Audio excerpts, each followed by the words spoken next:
बिस्मिल्लाहिर्रहमानिर्रहीम, अस्सलाम वालेकुम, good morning and welcome to morning at home. मैं हूं आपकी मेज़बान जुगन काजिम। उम्मीद है कि अभी तक तो आपको पता चल गया होगा कि मेरा नाम जुगन काजिम है, और अगर नहीं तो मैं हूं आपकी नाकिसी होस्ट जुगन काजिम। व्यूअर्स, आज बात करनी है एक ऐसे टॉपिक पे जो बड़ी पुरानी एक जंग छिड़ी हुई है हर बंदे के, मतलब ख़वातीन के अंदर। एक टर्म है जिसको पहले हाउसवाइफ कहा जाता था, अब हम कहते हैं होम मेकर, और एक टर्म है प्रोफेशनल वर्किंग वुमन या वर्किंग वुमन। अब ख़वातीन तो ख़वातीन की बहुत सपोर्ट करती हैं, कभी कभी एक दूसरे की वर्स्ट एनिमीज़ भी बन जाती हैं, लेकिन एक बड़ा इम्पॉर्टेंट एलिमेंट ख़वातीन के अंदर कंपटीशन का आ जाता है। और कंपटीशन किस चीज़ पे आ जाता है कि भाई मैं अपनी ज़िंदगी में क्या दूसरी ख़वातीन से ज़्यादा कर रही हूँ। असल में हम जब छोटे होते हैं एक बच्ची बड़ी हो रही होती है, फैमिली का हिस्सा होती है, तो उसको बार बार ये बात रिमाइंड कराई जाती है कि देखो घर गृहस्थी तुम्हें आनी चाहिए, सफाई वगैरह, खाना पीना, ये वाली चीज़ें, कपड़े धोना, उठने बैठने की तमीज़, सारा प्रेशर जो है वो लड़कियों के ऊपर डाल दिया जाता है। अच्छा, लड़कियां क्या करती हैं कि वो इस चीज़ को बहुत सीरियसली ले लेती हैं, तो नेचुरली एक लड़की के दिमाग में ये बात डाली जाती है कि घर और घर की मैनेजमेंट तो तुम्हारी जिम्मेदारी है। मैं 70 दफ़ा ये बात कह चुकी हूँ, आज फिर ये बात कहूँगी कि घर की जिम्मेदारी अगर दो लोग काम कर रहे हैं तो दोनों की ही होती। बाहर के ममालिक में एक बड़ी इंटरेस्टिंग चीज़ काफ़ी अरसे से शुरू हो गई है, और वो ये है कि अगर मियाँ बीवी दोनों काम करते हैं और फॉर एग्ज़ाम्पल बच्चे हैं या एक बंदा घर की जिम्मेदारी उठाना चाहता है, तो इस चीज़ में फ़र्क नहीं किया जाता कि मेल है या फीमेल है। अगर मेल पैसे कम कमाता है और वो ज़्यादा इंटरेस्टेड है घर में रहने के, तो वो फिर एक होम मेकर का रोल अदा करना शुरू कर देता है मेल होने के बावजूद। और अगर लेडी जो है वो इतनी अर्निंग नहीं करती और वो ज़्यादा कंफर्टेबल है घर रहने में, और स्पेशली बच्चों के केस में होता क्या है कि बाहर के ममालिक में व्यूअर्स मासी या नैनी या जिसको हम कहते हैं कि बच्चों को संभालने वाली, इस तरह का सिस्टम एज सच होता नहीं है। डे केयर के सिस्टम होते हैं, और नैनीज़ वो लोग अफोर्ड करते हैं बाहर जो अरबपति होते हैं, लिटरली वो भी नहीं रखते। सो किसी एक माँ या बाप को बच्चे की पूरी जिम्मेदारी उठानी पड़ती है। सो होता यह है कि अगर मेल है या फीमेल है, डे केयर क्योंकि इतना महंगा है, तो बेहतर ऑप्शन ये होता है कि एक बंदा जॉब ना करे और वो बच्चे या बच्चों को देख ले। वहाँ पे इस चीज़ में फ़र्क नहीं है कि मेल है कि फीमेल है, जो बंदा जिस रोल में बेहतर फिट होता है वो उसको अदा करता है।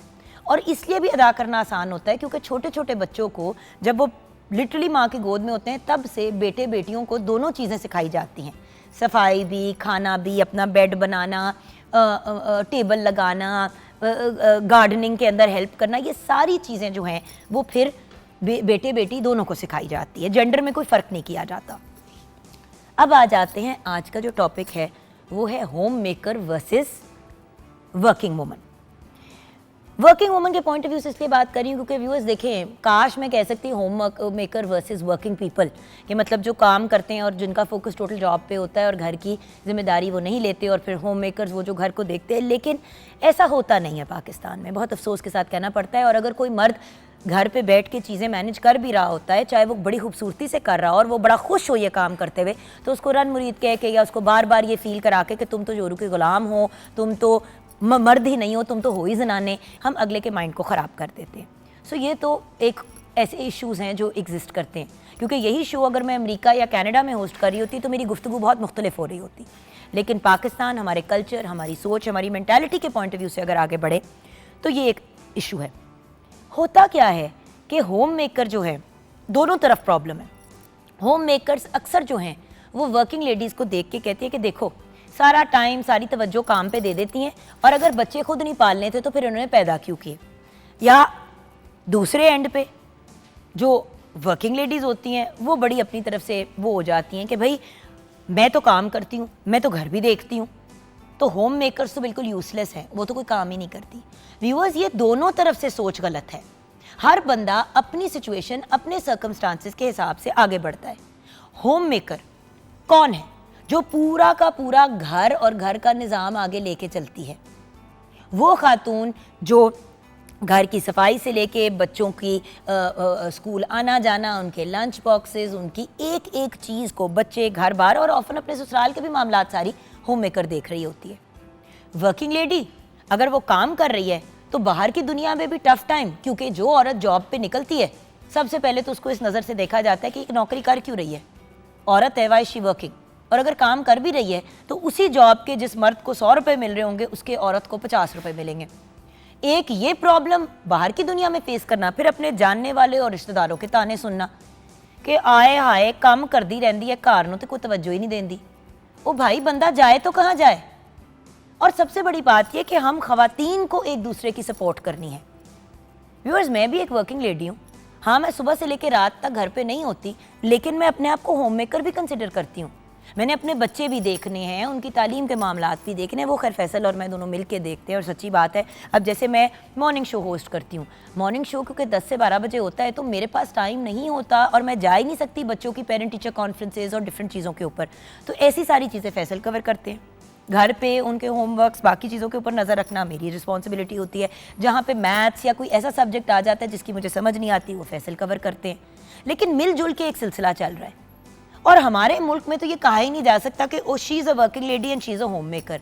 अगर एक लड़की वर्किंग लेडी और वो मैरिड है तो वो होम मेकर है ही है। माँ बाप इस चीज़ की अलबत्ता बड़ी मार्जिन दे देते हैं। अल्लाह सबके माँ बाप को उनके सर पे सलामत रखे, जो ये कहते हैं कि भी बेटी काम करती है, जॉब करती है, तो इसके ऊपर घर की जिम्मेदारियाँ मत डालो। लेकिन जिस दिन वो ब्याह के अपने ससुराल चली जाती है या अपने हस्बैंड के साथ उसकी शादी हो जाती है और अपने घर की हो जाती है, वहाँ पे फिर ये प्रॉब्लम शुरू हो जाती हैं। So viewers, what do you do?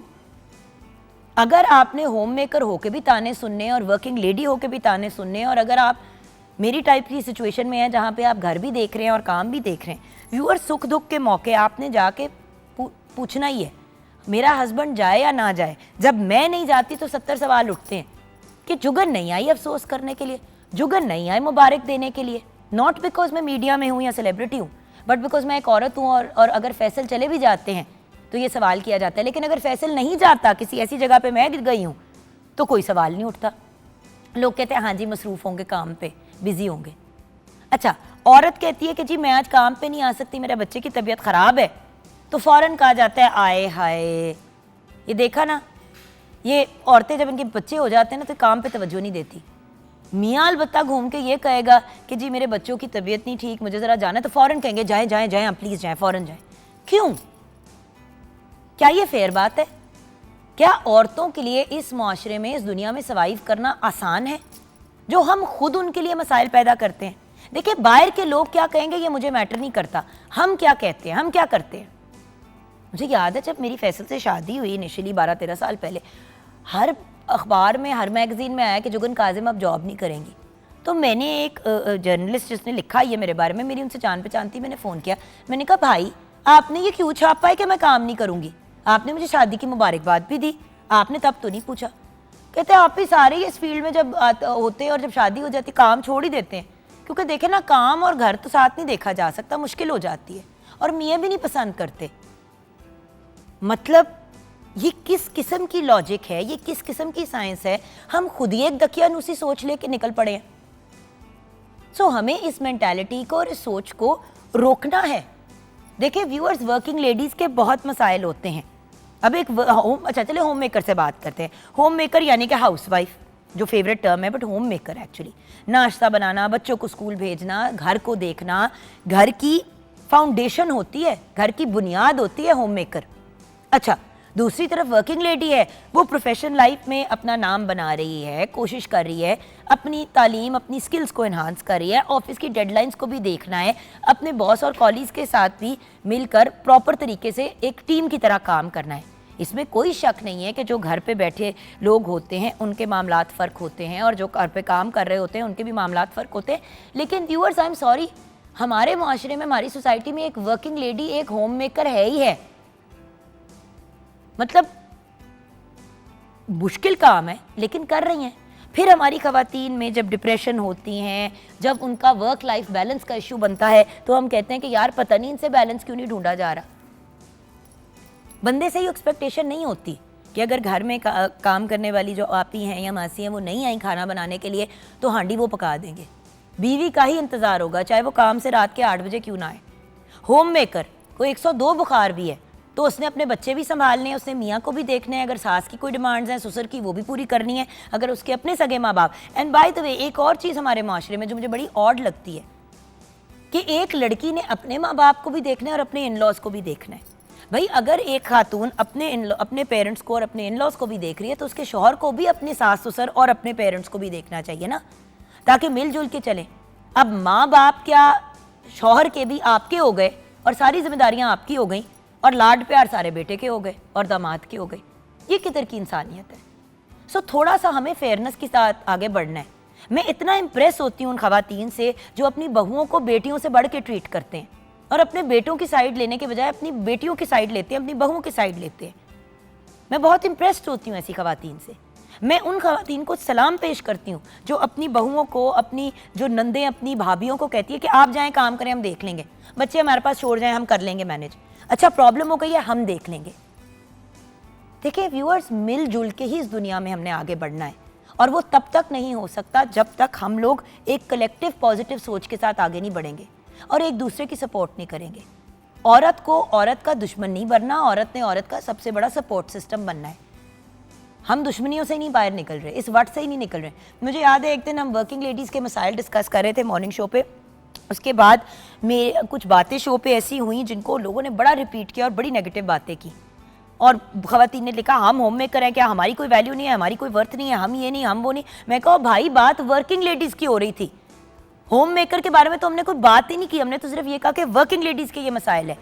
Home makers या हाउस वाइफ्स को तो हम सबसे ज़्यादा सपोर्ट देते हैं और सबसे ज़्यादा उनकी रिस्पेक्ट करते हैं as a society and as a morning show host, क्योंकि बहुत मुश्किल काम है अपनी पूरी ज़िंदगी को बच्चों को, मियाँ को डेडिकेट कर देना जिसका आपको 1 रुपया, 1 धेला नहीं मिलता। जॉब पे जाते हैं तो कम से कम उसका कोई मुआवजा तो मिल जाता है, कोई तनख्वाह तो मिल जाती है। ये तो एक अनपेड लेबर है और एक थैंकलेस जॉब है।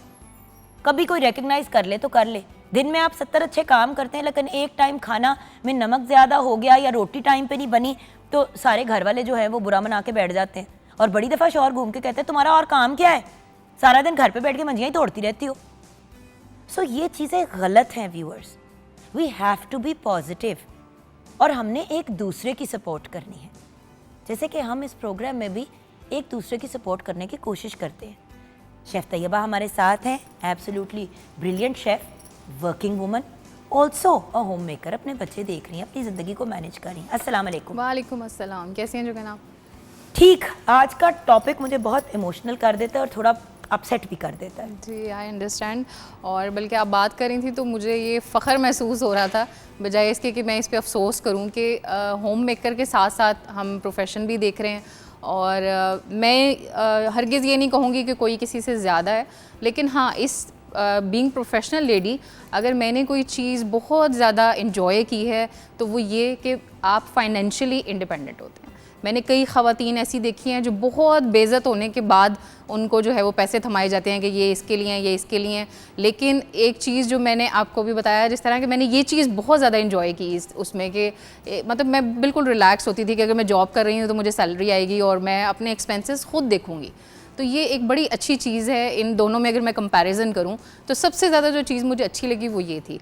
और वही तो चीज़ है ना तैयबा जी, देखें होम मेकर होना बहुत बड़ा और बहुत मुश्किल काम है और जो ख़वातीन टोटल फोकस इस पे करती हैं we are very proud of you. लेकिन मजबूरी के तहत भी तो व्यूअर्स कभी काम करना पड़ जाता है और मजबूरी के अलावा भी एक बच्ची पढ़ी है, लिखी है, एक लेवल पे पहुंची है। इवन आप शेफ़ के पॉइंट ऑफ व्यू से बात करें, आप बहुत अच्छा खाना बनाते हैं, आप बहुत ब्रिलियंट है अपनी फील्ड के अंदर और आप इससे अच्छे पैसे कमा के अपनी पूरी फैमिली को साथ लेके चल सकते हैं, तो आप क्यों ना करें। और उसके अलावा आपका पैशन है, अपनी रूह और अपनी ज़ात को मारना होम मेकर नहीं है व्यूअर्स। बिल्कुल, अपनी ख्वाहिशात को अगर आप पूरा नहीं करेंगे, अपनी ज़ात को नहीं खुश रखेंगे तो किसी को क्या खुश करेंगे।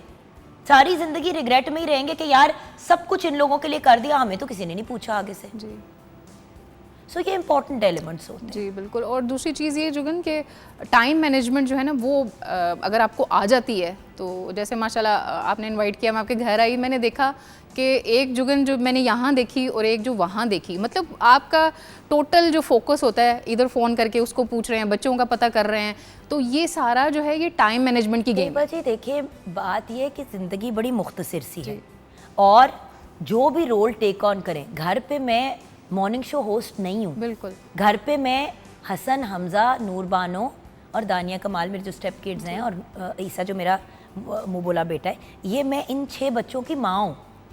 मैं फैसल की बीवी हूँ, मैं वहाँ पे जाके फनकारी में और एटीट्यूड में नहीं आ सकती।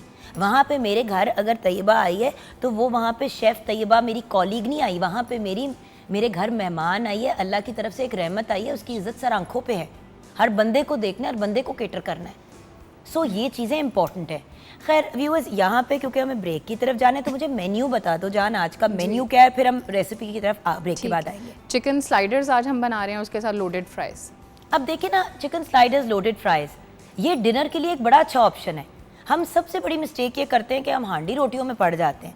अभी ब्रेक के बाद भी हो, जब हम वापस आएंगे तो तैयबा जी आपके साथ पूरे इंग्रेडिएंट्स, रेसिपी शेयर करेंगी और आपके सामने ही हम चीज़ों को प्रिपेयर करेंगे और आप खुद ही बता दीजिएगा कि कितना औखा काम है। Again time management. और यही चीज़ें अगर फॉर एग्जांपल रात को डिनर में आपको पता है कि आज आपने काम से लेट आना है या आप बिज़ी हैं, आपकी मसरूफियत बहुत है, तो क्या तैयारियां करके आप निकल जाएं, रात को घर आएँ, फ़ौरन आपने स्लाइडर्स तैयार किए, ईजी, गुड टू गो। और ये तो ऐसी चीज़ है कि मर्द हज़रात भी बड़ी आसानी से बना लेते हैं जिन्होंने ज़िंदगी में भी कुछ ना बनाया हो। जी बिल्कुल। बच्चों के साथ एक फ़न एक्टिविटी है, आ जाओ बच्चों, चलो एक बंदा बंस के ऊपर सॉस लगा रहा है, एक बंदा जो है उसके ऊपर चीज़ें रख रहा है, एक बच्चा जो है वो चीज़ को कुक कर रहा है। Why not?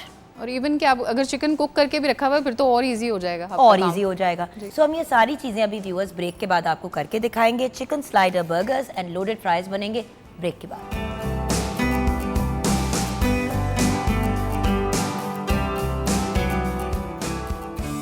Welcome back from the break viewers. जैसे कि आप जानते हैं शेफ तैयबा अब हमें गाइड करेंगे कि चिकन स्लाइडर बर्गर्स कैसे बनाने हैं, जो आजकल रेस्टोरेंट्स में बहुत एक पॉपुलर चीज़ चल रही है। पहले होता था कि पैटी वाला बन होता था, बिल्कुल, फिर पैटी वाली के अंदर एक चिकन पैटी होती थी और आप उसके अंदर वो करते थे। फिर हम आ गए चिकन ब्रेस्ट फिलेस की तरफ, फिर वो जो एक क्रिस्पी चिकन वाला एक होता है बर्गर जिंगर, उस पे आ गए।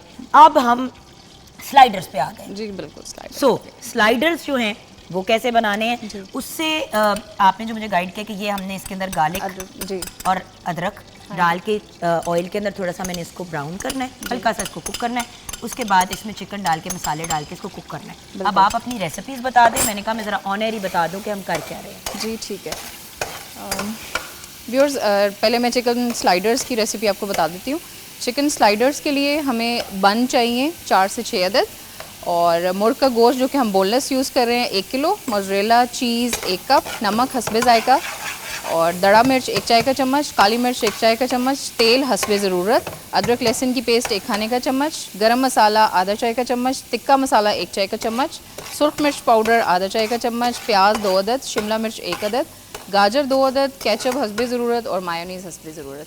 इसकी रेसिपी मैं आपको बता देती हूँ। तरीका, आपने सबसे पहले क्या करना है कि जिस तरह हमने ये कढ़ाई में ऑयल ऐड किया है उसके साथ हम अदरक लहसुन की पेस्ट ऐड करेंगे और फिर चिकन ऐड करके फिर उसके साथ जो है हम ये सारे मसाले ऐड कर देंगे। चिकन का ज़रा कलर चेंज हो जाएगा, थोड़ा सा कुक हो जाएगा तो उसमें हम सारे मसाले ऐड कर देंगे और उसके साथ जो है हम अच्छी भुनाई करके जब चिकन हमारा गल जाएगा, हम कोशिश करेंगे भुनाई के दौरान ही इसको हम श्रेड कर लें। और फिर उसके साथ जो हम है यूजुअली कहते हैं ना कि आपने चिकन को ज़्यादा उसके ऊपर हाथ नहीं या मारना, ये नहीं करना, वो नहीं करना। इस केस में अगर चिकन का कीमा निकल जाता है तो बुरी बात नहीं है। कीमा अगर हम करेंगे ना तो वो फिर ये होता है कि कीमा अच्छा नहीं उसको, हाँ जी, खाने में अच्छा नहीं लगेगा बिल्कुल। तो इसीलिए हमने जो है एक रफली कटिंग की है बोटियों की चिकन की। तो और उसके साथ हमने क्या करना है, जिससे कि कुक हो जाएगा, प्रॉपर्ली श्रेड हो जाएगा, तो हमने वेजिटेबल्स ऐड करनी है। इसमें हम प्याज ऐड करेंगे और साथ हम शिमला मिर्च ऐड करेंगे और गाजर। और उसके बाद जो है जब इसका पानी अच्छे से ड्राई हो जाएगा चिकन का, तो फिर हम क्या करेंगे, बन जो है ना हमारे, उनको हम कट कर लेंगे और उसके ऊपर सॉस लगाएंगे। आप मायोनीज़ केचप लगा लें, अगर कोई और सॉस चाहते हैं, mustard honey mustard sauce, anything जो आप पसंद करते हैं, ठीक है, वो उसके ऊपर लगा के और उसके साथ जो है हम इसमें जो चिकन की हमारी फिलिंग थी सब्जियों के साथ वो ऐड करेंगे। और टॉपिंग पे अगर आप चाहें तो किसी भी किस्म का चीज़, जैसे मैं इसमें मोज़रेला यूज़ कर रही हूँ, आप चेडर भी यूज़ कर सकते हैं, वो उस पर हम ऐड करके और इसको प्री हीटेड ओवन में जो है हम थोड़ी देर रख देंगे। और उसके ऊपर जो लिड्स हैं वो लाजमी रखिएगा, और अगर पसंद आप ज़्यादा करें तो उसमें आप बटर की ब्रशिंग भी कर सकते हैं। और नेक्स्ट जो हमारी रेसिपी है उसकी तरफ आ जाते हैं, वो है loaded fries with cheese sauce. इसके लिए लोडेड फ्राइज़ के लिए हम आलू ले रहे हैं 1 किलो, नमक हस्बे ज़ायका, मुर्ग का गोश्त 1 किलो, मैदा 1 कप, क्रीम 1 पैकेट, दूध 1 पैकेट, तेल हस्बे ज़रूरत, चीज़ 1 कप, मायोनीज़ 1 कप केचप 4 खाने के चम्मच, चिली सॉस 1 खाने का चम्मच, टिक्का मसाला 2 खाने के चम्मच, सोया सॉस 1 खाने का चम्मच, नींबू का रस 1 खाने का चम्मच और बीफ और चिकन पेपरोनी जो है वो आधा कप। अच्छा, लेकिन जी। लेकिन हम क्या करेंगे कि हम क्यों जाके अलहदा से पेपरोनी या इस तरह की कोई चीज़ लेके आए, हम इसी चिकन को श्रेड करके ऊपर डाल सकते हैं। बिल्कुल। बड़ी दफ़ा ऐसा होता है कि लोग जो हैं वो फ्राइज़ प्रेफर करते हैं but they don't want to have a burger, बिल्कुल। राइट। सो आप इसी चिकन का जो हम अभी तैयार कर रहे हैं इसको मल्टीपल इसकी यूसेस कर सकते हैं। मैकरोनी आपने बनाई फॉर एग्जांपल, आपने मैकरोनी के अंदर शेड करके ये वाली चिकन डाल दी क्योंकि ये बड़ी फ्लेवरफुल चिकन बनती है ना। जी। सो पेपरोनी ज़रूरी नहीं है, बड़ी दफ़ा मार्केट में अवेलेबल नहीं होती पेपरोनी या लोगों को पसंद नहीं पसंद नहीं होती, बिल्कुल। हाँ। कुछ ये लोगों सारा को डाल स्मेल की दूं? वजह जी सारा ऐड कर ऑल द मसाला। हाँ जी, सारा मिक्स किया हुआ। सो ये हमने इसके अंदर मसाला भी डाल दिया। अब हम इसको कुक करेंगे और बेसिकली अगर ये ज़रा मज़े का जूसी सा बन जाता है ना जी। तो इससे फिर आपका पूरा का पूरा फ्लेवर जो है वो इन्हांस हो जाता है बाकी के खाने का। अच्छा, अब फ्राइज़ को हम फ्राइज़ का तरीका बता दें। बताती हूँ। अच्छा, फ्राइज़ के लिए व्यूअर्स ये करना है कि जिस तरह ये आलू मैंने काट के रखे हैं इनको ड्राई होना चाहिए और इसके साथ ये मैदा है, ये इसमें मैं ऐड करूँगी, इसकी सीजनिंग ऐड करूँगी, सॉल्ट वगैरह जो कुछ मैंने रेसिपी कार्ड में मेंशन किया हुआ है और इसको हम फ्राई कर लेंगे। क्रिस्पी होना चाहिए आलू आपका जो है और उसके बाद हम क्या करेंगे, जो अब जो भी आपने टॉपिंग करनी है उसके ऊपर, लाइक आप चिकन की करना चाहते हैं, पेपरोनी, मशरूम्स, एलोपिनो, कुछ भी, और उसके साथ वेजिटेबल वो हम ऐड करके, तो इसके साथ एक मैंने सॉस बनाई है वो हम सर्व करेंगे। अच्छा जी। सो फ्राइज़ भी साथ साथ फ्राई करना शुरू कर दें। बिल्कुल कर देते हैं। हाँ जी, हम अपने फ्राइज़ को भी साथ साथ तैयार करेंगे। व्यूअर्स, बातें करते करते ही आप नोटिस करेंगे कि वन बाय वन हमारी चीज़ें तैयार हो जाएंगी। चिकन के अगर आप स्मॉलर पीसेस ले जाते हैं तो वो जल्दी कुक हो जाएंगे, जस्ट डिपेंड्स। अच्छा, चिकन थाइस ज़्यादा जूसी होती हैं तो अगर आप प्रेफर करते हैं कि ज़्यादा जूसी हो तो आप सिर्फ चिकन थाइस का भी इस्तेमाल कर सकते हैं जिसको हम डार्क मीट भी कहते हैं, राइट। और ये अच्छा, ये हमने अभी कुक नहीं किया। नहीं कुक नहीं किया, ये अभी ना हाफ क्वांटिटी क्योंकि इसमें ज़्यादा है तो उसको मैं शिफ्ट कर रही हूँ, ये हम हाफ कर लेंगे। ठीक है। और इसके ऊपर हम सीजनिंग वगैरह सारा कुछ ऐड करते हैं। ठीक है, तो अब हम इसको एक तरह से वो पूरा प्रेप करके और फिर इसको फ्राई करेंगे। अच्छा, सॉल्ट डाला, बाकी जो चीज़ें मैंने मेंशन की हुई हैं, ओरेगनो है या आपका जो है वो चिली फ्लेक्स हैं, दड़ा मिर्च जो होती है, वो हम बाद में ऐड करेंगे। अभी जस्ट इसको मैंने सॉल्ट लगाया और इसमें मैदा ऐड किया।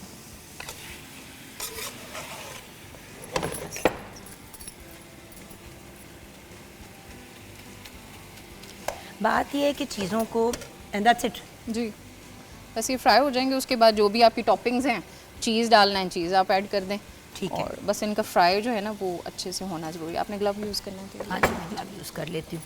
सो साथ साथ आपने ये भी किया। अच्छा, उसके अलावा जो आपने बाकी सारी चीज़ें प्रेप की हैं, हाँ जी। इसके अंदर कुक करने के पॉइंट ऑफ व्यू से गाजर और ये ऐड कर दें ना, अब शिमला मिर्च भी रहने दें, गाजर ऐड कर दें क्योंकि ये कुक हो जाएगी साथ ना। तो अभी हमने इसमें सिर्फ चिकन में गाजर डाली। हाँ जी, गाजर ऐड कर दें, थोड़े से ये सॉफ्ट हो जाएगी तो साथ हम प्याज ऐड कर देंगे। बिल्कुल सही है, क्योंकि शिमला मिर्च ओवर कुक हो गई ना तो वो फिर मज़े की नहीं होती। चलें, शिमला मिर्च अभी हमने होल्ड कर ली। और अगेन याद रखें कि कौन सी चीज़ का कितना कुकिंग टाइम है, ये बड़ी हम गलत हरकत करते हैं। हम कुकिंग टाइम नहीं देखते। हम अब गाजर को कुक होने में थोड़ा सा टाइम लगता है ताकि क्रंच उसका रहे था बट थोड़ी सी कुक हो जाए। अगर हम उसी तरह बात करते हैं उसकी शिमला मिर्च की, तो शिमला मिर्च तो विद इन फ्यू मिनट्स हो जाती है डन। ये हमने फ्राइज़ डाल दी अंदर। अवन मैंने ऑन कर दिया ताकि वो प्री हीटेड हो जाए।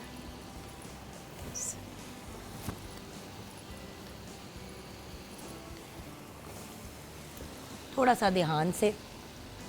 और again viewers, these are things that you can do with your family, with your kids. These are fun things to do.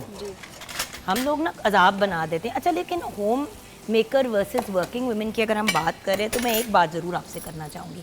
आपने नोटिस किया कि हर बंदा जो है ना अपनी वो दिखाने के लिए ना कि हम कितना बेहतर हैं अगले से, अपनी एफिशिएंसी दिखाने में दूसरे को रगड़ देता है। आपने नोट किया कि अक्सर जो खवातीन वर्किंग नहीं होती हैं, वो वर्किंग लेडीज़ के बारे में, मैं बस उसको ज़रा अंदर करना चाह रही थी, अक्सर वर्किंग लेडीज़ के बारे में बड़ी नेगेटिव बातें करती हैं। ओनू वेखो हर वक्त काम दी ओनू पई होंदी है, ऐ नहीं होंदा कि घर दे विच की हो रहा है। मतलब अक्सर पंजाबी फैमिलीज़ में मैंने ये बात मतलब हर फैमिली में मैंने देखा है बट क्योंकि मेरी I come from a Punjabi family, तो मैंने अक्सर ये बात नोट की है कि किसी फैमिली ओकेजन पे कहीं बैठे हुए हैं, अच्छा मेरे से भी बड़ी दफ़ा लोग मिले। अच्छा एक तो मैं बात बता दूं व्यूअर्स कि कोई भी डोरा नहीं होता, हर बंदे के कान काम कर रहे होते हैं। तो जब इस तरह की बात कही जाती है ना कि एनू वेखो ज़रा ए नहीं, अच्छा अभी मैं आपको मिली, क्या हाल है तैयबा, ठीक हो, मुड़ी हूँ, तो कहती है एनू वेखो ज़रा, तो फैशन ही नहीं ख़त्म होते। मतलब हम पीछे ही पड़ जाते हैं एक दूसरे के। और बाकायदा एक ग्रुप होता है of the working ladies and the home makers. एक चीज़ शेयर करूँ आज ही के पॉइंट ऑफ व्यू से। हाँ जी। आज मतलब मेरे नेबर्स में कुछ लोग होते हैं वो अपने काम से काम रखते हैं, लेकिन वो खातून है, एक आंटी ओल्ड एज है, तो जब तक उन्होंने मतलब मुझे देखा निकलते, डोर खुला ना, आवाज़ आई, आप यकीन करें वो डोर में खड़ी हुई थी, और जब तक उन्होंने मुझे रुखसत नहीं कर लिया ना, पहले तो वो यूनिफॉर्म पे नज़र होती है एक, जो आपको बड़ी ऑड फील होती है कि जी ये कैसे आपको देखा जा रहा है। हम अपने काम से काम नहीं रखते, हमें बहुत इंटरेस्ट है दूसरों की लाइफ में घुसने का, दूसरों को बुरा महसूस कराने का, अगलों को। अब ये देखें ना, ये खुद ही एक तरह से श्रेड होती जा रही है। हाँ जी। चिकन ये खुद ही देखें, इसके अपने अपने वो होते जा रहे हैं। सो और उसके अंदर जो थोड़ा सा पानी का एलिमेंट है उसको, वो भी ड्राई हो रहा है, वो भी ड्राई हो रहा है, लेकिन उसी से वो अंदर से जूसी भी होती जा रही है। सो एक तरह से आप इस स्पून को यूज़ कर सकते हैं to break it down, right. बिल्कुल। हमने बॉयल इसीलिए नहीं किया कि फिर चिकन जो है बहुत ज़्यादा ड्राई हो जाती है, ये अपने पानी के अंदर ही ये खुश्क हो जाएगा ना यार, फ्लेवर ही नहीं आता। जब आप बहुत ज़्यादा उसे कर देते हो तो उसका कोई जायका ही नहीं रहता। तो अब इसको हमने और कितना करना है, बस ये जिस वक्त श्रेड हो जाएगा सारा इसी तरह भुनाई के दौरान। अब इसमें हम प्याज ऐड कर देंगे। याद रखिए हमने पहले डाली है कैरेट, क्योंकि कैरेट अब ये देखें ना, ये सारा आपका एक मिक्स बन गया स्लाइडर का, और ये सब चीज़ों का फ्लेवर आएगा बीच में, प्याज का भी, शिमला मिर्च का भी, गाजर का भी। और जैसे आप शिकायत करते हैं बच्चे खाते नहीं सब्जियां, तो जब इसी में मिल जाएंगी तो वो ज़रूर खाएंगे। और ये शिमला मिर्च भी। Remember chicken doesn't take that long to cook guys, so उसको उसी हिसाब से लेके चले। ओवर कुक करके भी by the way meat viewers बहुत ज़्यादा ड्राई हो जाता है। जब हम ओवर कुक करते हैं ना किसी चीज़ को, भाई आपकी कुक हो गई चिकन, आप स्टॉप कर दें। लेकिन चिकन की एक बात जो मैं बार बार लोगों को याद कराती हूँ, कच्ची चिकन सेहत के लिए बहुत डेंजरस है। बीफ अगर थोड़ा अंडर कुक हो जाए या मटन अंडर कुक हो जाए या मछली भी हो जाए, एज लॉन्ग एज वो फ्रेश है उसमें कोई डेंजरस चीज़ नहीं है। लेकिन चिकन वाहिद मीट है जो हाफ कुक आप नहीं खा सकते, आपको उसको फुली कुक करना है, वरना एक बीमारी होती है जिसको कहते हैं सैमोनेला पॉइजनिंग, आपको वो भी हो सकती है। So you have to be exceptionally careful. अच्छा यहाँ पे हम अपने बाकी फ्राइज भी इसमें डाल देते हैं, राइट जी, टॉस करने के पॉइंट ऑफ व्यू से वो भी हो जाएगा साथ साथ। So everything can be done simultaneously. अब यही वाला जो आपका मिक्स है ये आप पास्ता के साथ भी खा सकते हैं, राइट। या आपने चिकन को इस तरह से श्रेड किया हुआ है, आपने थोड़ा सा पास्ता बॉईल किया, मैक्रोनी बॉईल की, बिल्कुल, और उसको इसके अंदर डाल के टॉस कर लिया। थोड़ा सा आपने इसके अंदर कोई भी सॉस डाल लिया, चिली गार्लिक डाल लिया, थोड़ा सा सोया सॉस डाल लिया, बड़े मज़े की आपकी एक देसी स्टाइल मैक्रोनी तैयार हो जाएगी, राइट। बिल्कुल।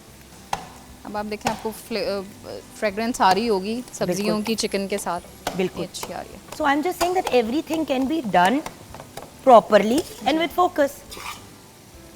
अच्छा एक और चीज़ देखें, आपको पता है एक बात जिस पर मुझे बड़ा अफसोस होता है तैयबा जी, पिछले दिनों मैं कहीं पे पढ़ रही थी, और बल्कि ये बात तो मैं शो पे भी बड़ी दफ़ा कर चुकी हूँ, कि हमारे यहाँ एक बहुत मेजर इशू है, और वो ये है कि हम बच्चियों को पढ़ा लिखा देते हैं, उनको डिग्रीज भी दिलवा देते हैं। अब जैसे कि डॉक्टर्स, आपको पता है मोस्टली जो बच्चियाँ ग्रेजुएट करके डॉक्टर बन के निकलती हैं, मोस्टली वो प्रैक्टिसिंग डॉक्टर नहीं होती।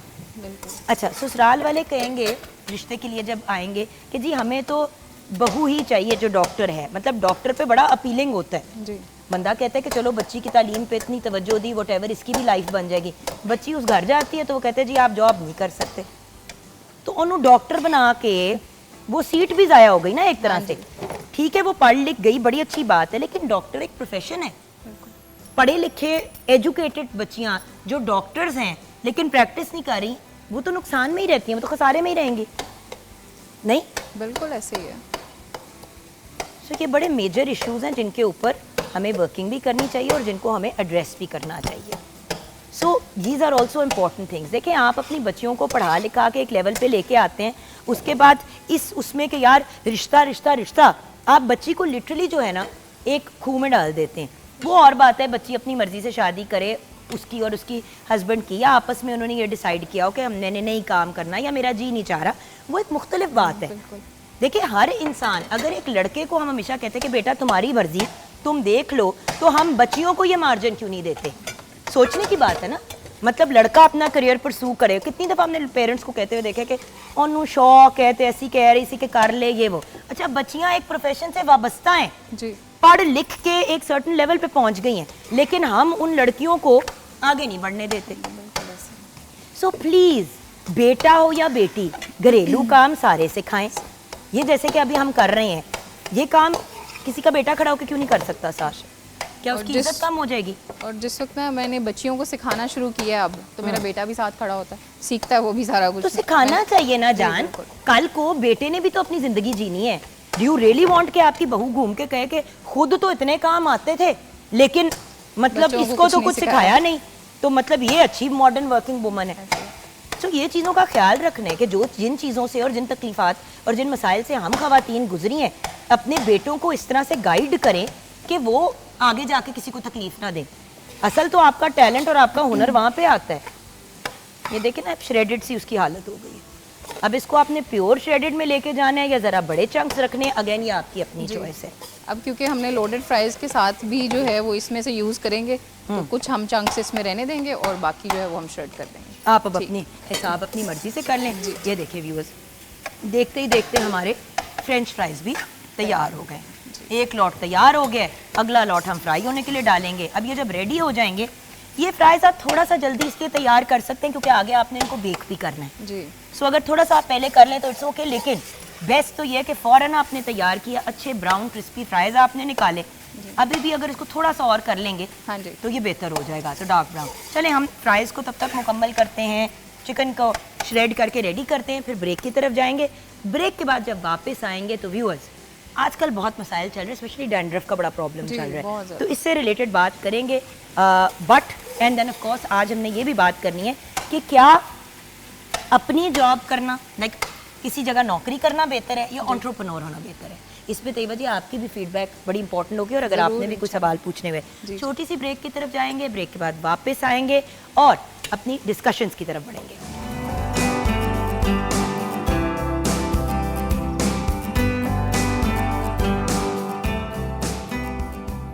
Welcome back from the break viewers. आपकी मेरी हम सबकी favourite herbalist, cosmetologist, beauty expert Nayyar Zikriya साहिबा हमारे साथ हैं। अस्सलाम वालेकुम आपा। वालेकुम अस्सलाम। नैयर आपा, सबसे पहले तो आज मैंने आपसे बात करनी है इस मौसम की। हाँ जी। आपको पता है जब सर्दी आ रही होती है या सर्दी की आमद होती है, दोनों ये जो टाइम होते हैं, अब आपको पता है now we are already kind of in the winter, मतलब सर्दी के अंदर ही हैं हम, अभी पीक नहीं है, बट मतलब जब सर्दियाँ आती हैं तो आपको भी पता है और मुझे भी पता है कि बालों के बड़े मेजर मसाइल और स्किन के शुरू हो जाते हैं। हाँ जी बिल्कुल। सो मैं चाहूँगी कि मौसम के हिसाब से ही, जी, क्योंकि देखिए फॉल जिसको हम ऑटम कहते हैं, हाँ जी, वो तो बड़े छोटे पीरियड के लिए आती है, बिल्कुल ऐसे ही है। 15, 20, 25 दिन की कहानी होती है और एकदम से फिर सर्दियाँ आ जाती जी बिल्कुल। हैं। इस टाइम फ्रेम में स्किन में ड्राइनेस होती है, हाँ जी इवन ऑयली स्किन वाले जी, ज्यादा उनकी स्किन ब्रेकआउट करती है, यानी कि ये ड्राई लोगों की और ड्राई हो जाती है, ऑयली वालों की और ज्यादा ऑयल प्रोड्यूस करना हाँ शुरू जी, हो जाती है। बिल्कुल। सर के ऊपर मैं अपना एग्जांपल दूंगी, यहाँ पे एक पैच बन जाता है जो ग्रीसी होता है, हाँ जी, और वो ग्रीसी पता नहीं क्यों हो जाता है। अभी शैम्पू किए बाल, आपके बाल सूखे कोई 2-3 घंटे के बाद ही आपको एक ऑयली पैच महसूस किसी एक जगह पे होगा। हाँ जी बिल्कुल। डैंड्रफ बन जाती है हाँ लोगों जी। की। अच्छा, बाल फ्रिजी हो जाते हैं। जी बिल्कुल। एक तो सर्दियाँ, हाँ जी। ऊपर से बंदा बाल धोए, जी। उसके बाद उसको ड्राई करे तो ड्राई करके बाल फट जाते हैं। हट जाते हैं, बिल्कुल ऐसे ही होता सो है। क्या करे नैयर आपा बंदा, मतलब सर्दियों में सबसे ज्यादा इवेंट्स और फंक्शंस होते हैं। हाँ जी। नॉर्मल यंग 22-25 साल की लड़कियों की स्किन पे झुर्रियाँ आ रही होती हैं। हाँ जी बिल्कुल इस तरह से। ये सर्दियाँ स्टार्ट होते साथ ही या सर्दियों के अंदर जो है ये वाले इश्यूज जो है वो कॉमन होते हैं ड्राइनेस के। वो full body head to toe की आप जो है वो बात कर लें, उसके लिए जुगन सबसे पहले फिर वही बात आ जाती है कि हाइड्रेशन, पानी का एक प्रॉपर इनटेक। हम हर प्रोग्राम में हर सेगमेंट में ये बात करते हैं कि पानी ना भी, क्योंकि सर्दियों में ये होता है कि प्यास नहीं लगती है तो आप पानी नहीं पीते, तो पानी जो है वो प्रॉपर एक तो उसका इनटेक करें, और दूसरे नंबर पे सर्दी का मौसम स्टार्ट होते साथ ही आपकी बॉडी को, इंटरनल आपका जो सिस्टम है उसको किन चीज़ों की जो है वो ज़रूरत है, आया आप वो उस तरह से डाइट और वो चीज़ें आप इनटेक कर रहे हैं। हम लगाने की फेस के ऊपर बालों पे तो जो है वो तब बात करेंगे ना कि पहले हम इंटरनली देखें कि इंटरनली अगर किसी चीज़ की डेफिशिएंसी हो रही है और उस किस चीज़ की जो है वो सर्दियों के अंदर इंटरनली हेल्थ के लिए किस चीज़ की जो है वो ज़रूरत है, अपने बालों की ड्राइनेस को, ग्लो के लिए, रिंकल्स के लिए, जॉइंट्स पेन शुरू हो जाती हैं, तो इस तरह के इश्यूज़, तो उसके लिए जो है वो सबसे जो है वो मैं जो समझती हूँ पर्सनली बेहतरीन है कि आप देखें मौसम जो है वो स्टार्ट हो गया, इसके अंदर फ़िश जो है वो आपको नज़र आएगी, आपको ग्रीन लीफी जो है वो वेजीज़ जिसमें मेथी, साग, पालक, ये चीज़ें आपको जो है वो मिलती हैं वेजिटेबल शॉप्स के ऊपर। और दूसरे नंबर पे जो मेरी फ़र्स्ट प्रेफरेंस है, सर्दियां स्टार्ट होते साथ ही जुगन मैं क्या करती हूँ कि जॉइंट्स की यखनी, आप गोश्त लेने गए हैं, आप चाहे बकरे का ले रहे हैं या आप गाय का ले रहे हैं, आप उसके जॉइंट्स जो है वो लाजमी जो है वो अलग से जो है वो देते हैं, उन्होंने रखे हुए होते हैं, वो आप ले लें। फ़िश ली है तो फ़िश की जो टेल है और फ़िश का जो सर है, मैं इनकी जो है वो सर्दियों के अंदर यखनी अपने घर से ख़त्म नहीं होने देती। आप जो है वो जॉइंट्स को जो है वो, अच्छा व्यूअर्स, अब देखें आपा के, आप माइंड को देखें, वो आपको कह रही हैं कि ये सारी चीज़ें जो हैं, आपने अभी खाने की बात हो रही है। हाँ जी, ये वाहिद खातून है जो शो पे आती हैं तो सबसे पहले इंटरनल की बात करती हैं, इसीलिए नैयर आपा सिर्फ मेरी नहीं हर चैनल पे एक फेवरेट है, बिकॉज ये एक्चुअली लॉजिकल बात करती हैं। हाँ, अंदर कंज्यूम करने से हफ्ता 10 दिन एक्स्ट्रा लग जाता है रिजल्ट आने में जी, लेकिन वो फिर लॉन्ग टर्म होता है और आप अपनी अंदर की कमियां पूरी करते हैं। जी, आपा बिल्कुल। यही तो प्रॉब्लम है आजकल की बच्चियां कहती है लगाने के लिए दे दो, लगाने के लिए ओ भाई दे। कितना को लगाओगे स्पिन पे, अभी लगाया उतर गया, खत्म हो गई खत्म हो कहानी। गया। आप देखें अंदर से जो चीज जी, करोगे वो बाहर तक आपको रिजल्ट देगी। आप केराटिन हेयर मास्क ले लें, आप केराटिन प्रोटीन ट्रीटमेंट्स ले लें, आप जो है वो स्किन के जो है वो कोलेजन बूस्टर जो है वो सीरम्स ले लें, हर चीज़ एक्सपेंसिव है और हर बंदे की रेंज के अंदर नहीं है। तो जब एक कोलेजन बूस्टर एक सस्ती फॉर्म के अंदर आपके पास मौजूद है, सिर्फ आपको इन्फॉर्मेशन होने की ज़रूरत है। आप जो है वो जॉइंट्स, उसके अंदर थोड़ा सा दालचीनी का टुकड़ा डाला, 2-3 लौंग डाली, लहसुन के जोए डाले और थोड़ा सा अदरक डाला, उसको हल्की सी आंच पे जो है वो 4-5 घंटे पकता रहता है। शाम के अंदर दिल कर रहा होता है कि कोई सूप पिए या कुछ इस तरह की कॉफ़ी, गर्म चाय, इस तरह की चीज़ें लें, तो आप इसके अंदर जो है वो सूप बना सकते हैं, इस यखनी के अंदर। ये आपके कोलेजन को जो है वो बूस्टर करेगा, आपकी अंदर से, आपके अगर जॉइंट्स में पेन है, आपकी स्किन पे ग्लो नहीं आ रही, वक्त से पहले आप बूढ़े हो रहे हैं, बच्चों के जोड़ों में दर्द है, कमर में दर्द है, सर में दर्द है, हर वक्त पढ़ रहे हैं, मोबाइल यूज़ कर रही हैं, औरतें हैं सारा दिन घर में काम कर रही हैं, कपड़े धोए हैं, ठंड लग गई है, इस तरह के जितने भी इश्यूज़ होते हैं, अगर आप ये वाली यखनी इसको स्टॉक कर ले, चिकन की मैं हक में नहीं हूँ, इनके ज़्यादा जो है वो बेहतरीन। आप देखें जो जेलाटिन है, देखिए ना चिकन में आजकल आपको पता है इतने हार्मोन्स और जी। चीजें इंजेक्ट की जाती हैं, हाँ उसकी जी। हड्डियों का जूस है वो हार्मोन का जूस भी है। हार्मोन्स का जूस है। तो आप ये यखनी निकाल के, आप बेशक एक ही दिन निकाल के 8 दिन के लिए आप जो है वो छोटे छोटे पोर्शन के अंदर इसको फ्रीज कर लें। सूप पीने का दिल कर रहा है, आप इसके अंदर सूप बना लें, आप हॉट एंड सोर्स सूप बना लें, आपने चावल बनाने हैं, आपने खाना बनाना है, आप इसको इस तरह से भी पिए, बच्चे ऐसे नहीं पी रहे तो इसके अंदर आप जो है वो खाना प्रॉब्लम थी बनाएं। ना, हसन और नूर छोटे जब बहुत ज़्यादा छोटे थे तो बिल्कुल ही यखनी को हाथ नहीं लगाते थे। हाँ तो जी। मैं यखनी निकाल के जब उनकी जैसे कि सब्ज़ी बनानी है उसको मैश करना तो उसको यखनी में बना जी। लेना। अच्छा, चावल बना रहे हैं तो जैसे ही जब चावलों को उतना ही यखनी डालनी जितना जी। वो उबल के चावल रेडी हो जाए, जाए, हाँ जी, बिल्कुल। उतनी डाल दी तो उससे होता ये था कि बड़ा फ़र्क पड़ता था। जी, टेस्ट दलिया भी- बनाना है, नमकीन दलिया बनाना है, जी। उसमें भी आपने यही यखनी डाल दी। ये यखनी डाल दें। आप यकीन करें कि पूरी सर्दियां आप इतने हेल्दी रहेंगे, आपका इम्यून सिस्टम बेहतर होगा और जोड़ों की दर्दें वगैरह, बुजुर्ग हजरात हैं कोई भी, उनके लिए बेस्ट है। और जो ड्राइनेस की हम बात कर रहे हैं, जब आप ये लेंगे लगाएंगे, आप देखिए इसमें कितना चिपचिपापन होता है, इसके अंदर कितना ज़्यादा जो है वो कंटेंट आप प्रोटीन पाए बड़े अच्छे हैं जी, पाए बिल्कुल, पाए बहुत अच्छे हैं, वो जी, आपकी स्किन के कोलेजन को भी बेहतर करते हैं। तो अगर आप ये लेना शुरू करेंगे तो आपकी अगर जो है वो स्कैल्प पे ड्राइनेस है, बॉडी पे ड्राइनेस आ रही है, आपकी स्किन पे ग्लो नहीं है, आप देखें इसको लेना शुरू करें, हर कोई पूछेगा आपसे कौन सा फेशियल करवा के आई हो, क्या ट्रीटमेंट करवाई है, इतनी स्किन ग्लो कर रही, तुम्हारी रिंकल्स जो है वो कम हो गई हैं। तो ये वाली जो चीज़ें हैं वो मैं समझती हूँ कि फेस के ऊपर लगाने से ज़्यादा बेहतर है। उसके बाद जो है वो हम बात करते हैं ड्राइनेस की, सर के बालों की। गर्म पानी हम हर प्रोग्राम में बात करते हैं, खासकर सर्दियों में जब भी किसी ट्रीटमेंट की बात कर रहे होते हैं तो बहुत ज़्यादा गर्म पानी के साथ आप सर को नहीं धोएं। अच्छा, ये जो अभी मैंने आपसे आप ही बात की थी ऑयल वाली कि भाई स्किन के ऊपर जिनकी ऑयली स्किन होती है वो और ऑयली हो जाती है। हाँ जी। व्यूअर्स, उसका मेजर रीज़न ये होता है कि क्योंकि गर्म पानी से थोड़ा सा सुकून मिलता है, हाँ तो जी। लोग क्या करते हैं कि बार बार मुंह पे गर्म पानी के छिट्टे मारते रहते हैं, गर्म पानी में अपने हाथ डालना प्रेफर करते हैं या हीटर के सामने ज़्यादा बैठते हैं।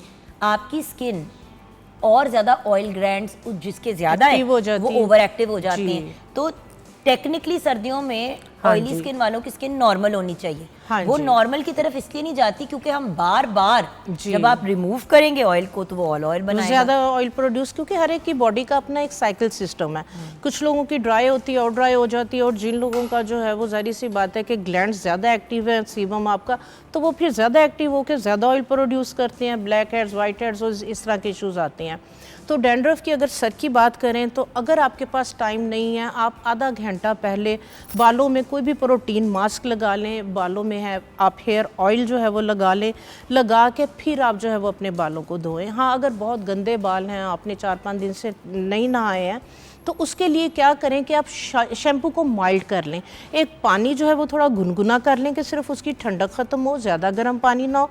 उसके बाद जो है वो आप अपने शैम्पू को माइल्ड करने का तरीका जो है वो, जो भी शैम्पू आप यूज़ कर रहे हैं, जितना शैम्पू है उतनी उसके अंदर जो है वो आप ग्लिसरीन ऐड कर लें। आपका शैम्पू जो है वो माइल्ड हो जाएगा, वो आपका जो मॉइस्चर लेवल है उसको जो है वो निकालेगा नहीं आपके बालों से। कि देखिए आज की दुनिया में जहाँ पे इतने ऑर्गेनिक और नेचुरल आप भी बनाती हैं, मैं भी अपनी मेरी प्रोडक्ट लाइन है, हम इतने चीज़ें अवेलेबल है मार्केट के अंदर जो नेचुरल और ऑर्गेनिक है। हाँ जी, हम ये नहीं कह रहे कि मेरा खरीदे इनका खरीदे, बिल्कुल ये बात नहीं कर रहे। हम ये कह रहे हैं कि मार्केट में इतने ज़्यादा लोग अब नेचुरल और ऑर्गेनिक चीज़ें बना रहे हैं कि paraben and sulphate free shampoo जब आप यूज करेंगे, प्रोडक्ट्स ऐसे अपनी स्किन पे लगाएं, एक्सपेंसिव भी नहीं है, लोगों के माइंड में सस्ते हैं। लोगों के माइंड में ये है कि हम ऑर्गेनिक की तरफ जाएंगे, हर्बल की तरफ जाएंगे तो वो हमें महंगे पड़ेंगे। वो महंगे बिल्कुल भी नहीं पड़ेंगे, इसलिए कि आपके जो है आपकी जो बाल हैं या आपकी स्किन है, एक तो उसको ख़राब नहीं करेंगे, उसके बाद आपको कोई और ट्रीटमेंट जो है वो करवाने की ज़रूरत नहीं पड़ेगी, और दूसरे नंबर पे आप उसके जो हार्श केमिकल्स हैं उसके साइड इफ़ेक्ट से आप बचे रहेंगे। तो उसके लिए ये है कि आप घर के अंदर हम इतने जुगन टोटके वगैरह शैम्पू के इन चीज़ों के जो है वो शेयर करते रहते हैं। जिन लोगों की बहुत ज़्यादा डैंड्रफ है, ड्राई स्किन है, रीठा सबसे बेहतरीन ऑप्शन है। आप क्या करें कि पंसारी की दुकान से आप जो है वो 1 पाव रीठे का पाउडर बनवा लें, 1 पाव उसके अंदर माश की दाल का पाउडर बनवा लें, 1 पाव उसे कहें कि इसके अंदर आंवला डाल दें। इन 3 चीज़ों का पाउडर बनवा के आप एक जार में जो है वो रख लें। तो आप क्या करें कि आप जितने आपके बाल हैं 1 या 2 टेबलस्पून आप दही के अंदर उसको मिक्स करके 5 मिनट के लिए छोड़ेंगे, ये बिल्कुल एक फॉर्म सा जो है वो बन जाएगा, आपका एक शैम्पू बन जाएगा। तो आप ये अपने बालों के ऊपर लगाएं। अगर डैंड्रफ है तो उसको साथ आपने जो है वो मसाज करना है स्कैल्प पे, क्योंकि इसके जो ग्रेन्स हैं, जो माश की दाल के ग्रेन्स होंगे, वो जस्ट लाइक अ स्क्रब, वो आपकी स्कैल्प पे स्क्रब का काम करेंगे। आपकी जो एक डेड लेयर आपके स्कैल्प पे बालों पे ड्राइनेस की वजह से बनी हुई है, तो ये उसको जो है वो रिमूव करेंगे। तो ये वाला शैम्पू आप अपने बालों में रूट्स लेंथ एंड पे लगाएं, 5-10 मिनट के लिए लगा रहे, और फिर आप जेंटल सा मसाज स्क्रब की तरह से करके आप अपने बालों को वॉश कर दें। ये आपके बालों की इम्प्योरिटीज़ को, आपके सीबम को, ऑयल को, सबको जो है वो रिमूव करेगा। बड़ी अच्छी झाग बनेगी, और बाद में आपको कोई भी सीरम या ऑयल यूज़ करने की ज़रूरत नहीं पड़ेगी। ये इतना ज़्यादा जो है वो आपके बालों को शाइनिंग देगा और इतना मॉइस्चराइज करेगा। जैसे हमने फ्रिजी हेयर की बात की, तो ये फ्रिज को भी कंट्रोल करेगा। तो ये वाला जो शैम्पू आप सर्दियों में बना के रख लें और दही के अंदर इसको आप डाल के तो आप ये यूज़ करें, आपको फील होगा कि बहुत ज़्यादा जो है वो इससे झाग वाली कॉन्सेप्ट से हम निकल आएंगे ना व्यूअर्स, तो हम बड़े इजी हो जाएंगे। हाँ जी। ये शैम्पू की ब्रांड्स ने हमें कन्विंस किया है, और ये हमें दिखा के पहले एड्स आते थे नहाने के या शैम्पू करने के, तो सर पे झाग बन रही है, और वो झाग की एक एक्साइटमेंट होती थी। व्यूअर्स, झाग से सफाई नहीं होती, बिल्कुल। वो झाग तो सिर्फ एक एक्स्ट्रा लुच है। हाँ जी बिल्कुल, आप देखें शैम्पूज के अंदर SLS और यही वाला वो केमिकल है जो आपके बालों के मॉइस्चर को निकाल रहा क्योंकि है व्यूअर्स और हेयर फॉल। ये जैसे आप भांडे धोने वाले साबुन से तो बाल नहीं धोएंगे ना, ये वही वाली बात है जी। क्योंकि इसके अंदर वो चीजें होती हैं जो आपकी स्किन को ड्राई करके उसकी सारी न्यूट्रिशन निकाल देती है। चलो एक दफा नहीं डैमेज हुआ, दूसरी दफा नहीं हुआ, महीना 1.5 महीना आपने शैम्पू यूज किया, एकदम से आप कहेंगे यार मेरे बाल बड़े खराब हो रहे हैं। हाँ जी वो भाई वो बहुत पहले से खराब हो रहे थे जी, अब वो मार दिए बर्बाद कर दिए बाल, तो वो नजर आ रहे हैं कि खराब हुए। बिल्कुल प्रॉपर बालों को आपने उस तरह से बाद में नरिशमेंट नहीं दी है, आपने ऑयलिंग नहीं की या आपने जो प्रोटीन ट्रीटमेंट्स आपके बालों को चाहिए थी आपने वो प्रोवाइड नहीं की, तो वो फिर डेफिनेटली आहिस्ता आहिस्ता आहिस्ता आहिस्ता बालों का शेप जो है वो टेक्सचर ख़राब हो जाता है, ड्राई होकर डैमेज हो जाता है, टूट जाता है। तो ये है कि आप जो है वो वाली वाकई कंडीशन आने से पहले आप थोड़ी सी जो है वो अपने केयर करें, अपने काउंटर को आप चेक करें कि हमारे काउंटर पे जो है वो क्या चीज़ें होनी चाहिए और क्या नहीं होनी चाहिए। बिल्कुल सही। तो आप ऐसा करते हैं ब्रेक की तरफ जाते हैं। मैं चाहती हूँ कि ब्रेक के बाद जब वापस आएँ तो आप फिजिकली हमें दिखाएं वो क्या क्या चीज़ें हम कर सकते हैं, ड्राइनेस के लिए क्या लगाएं। सबसे पहले तो आपने एक ही बात की, अपनी न्यूट्रिशन पूरी करें, मल्टीविटामिन्स का इस्तेमाल करें और वो सारी चीज़ें नेचुरली यूज़ करें जो आपके लिए अच्छी हैं।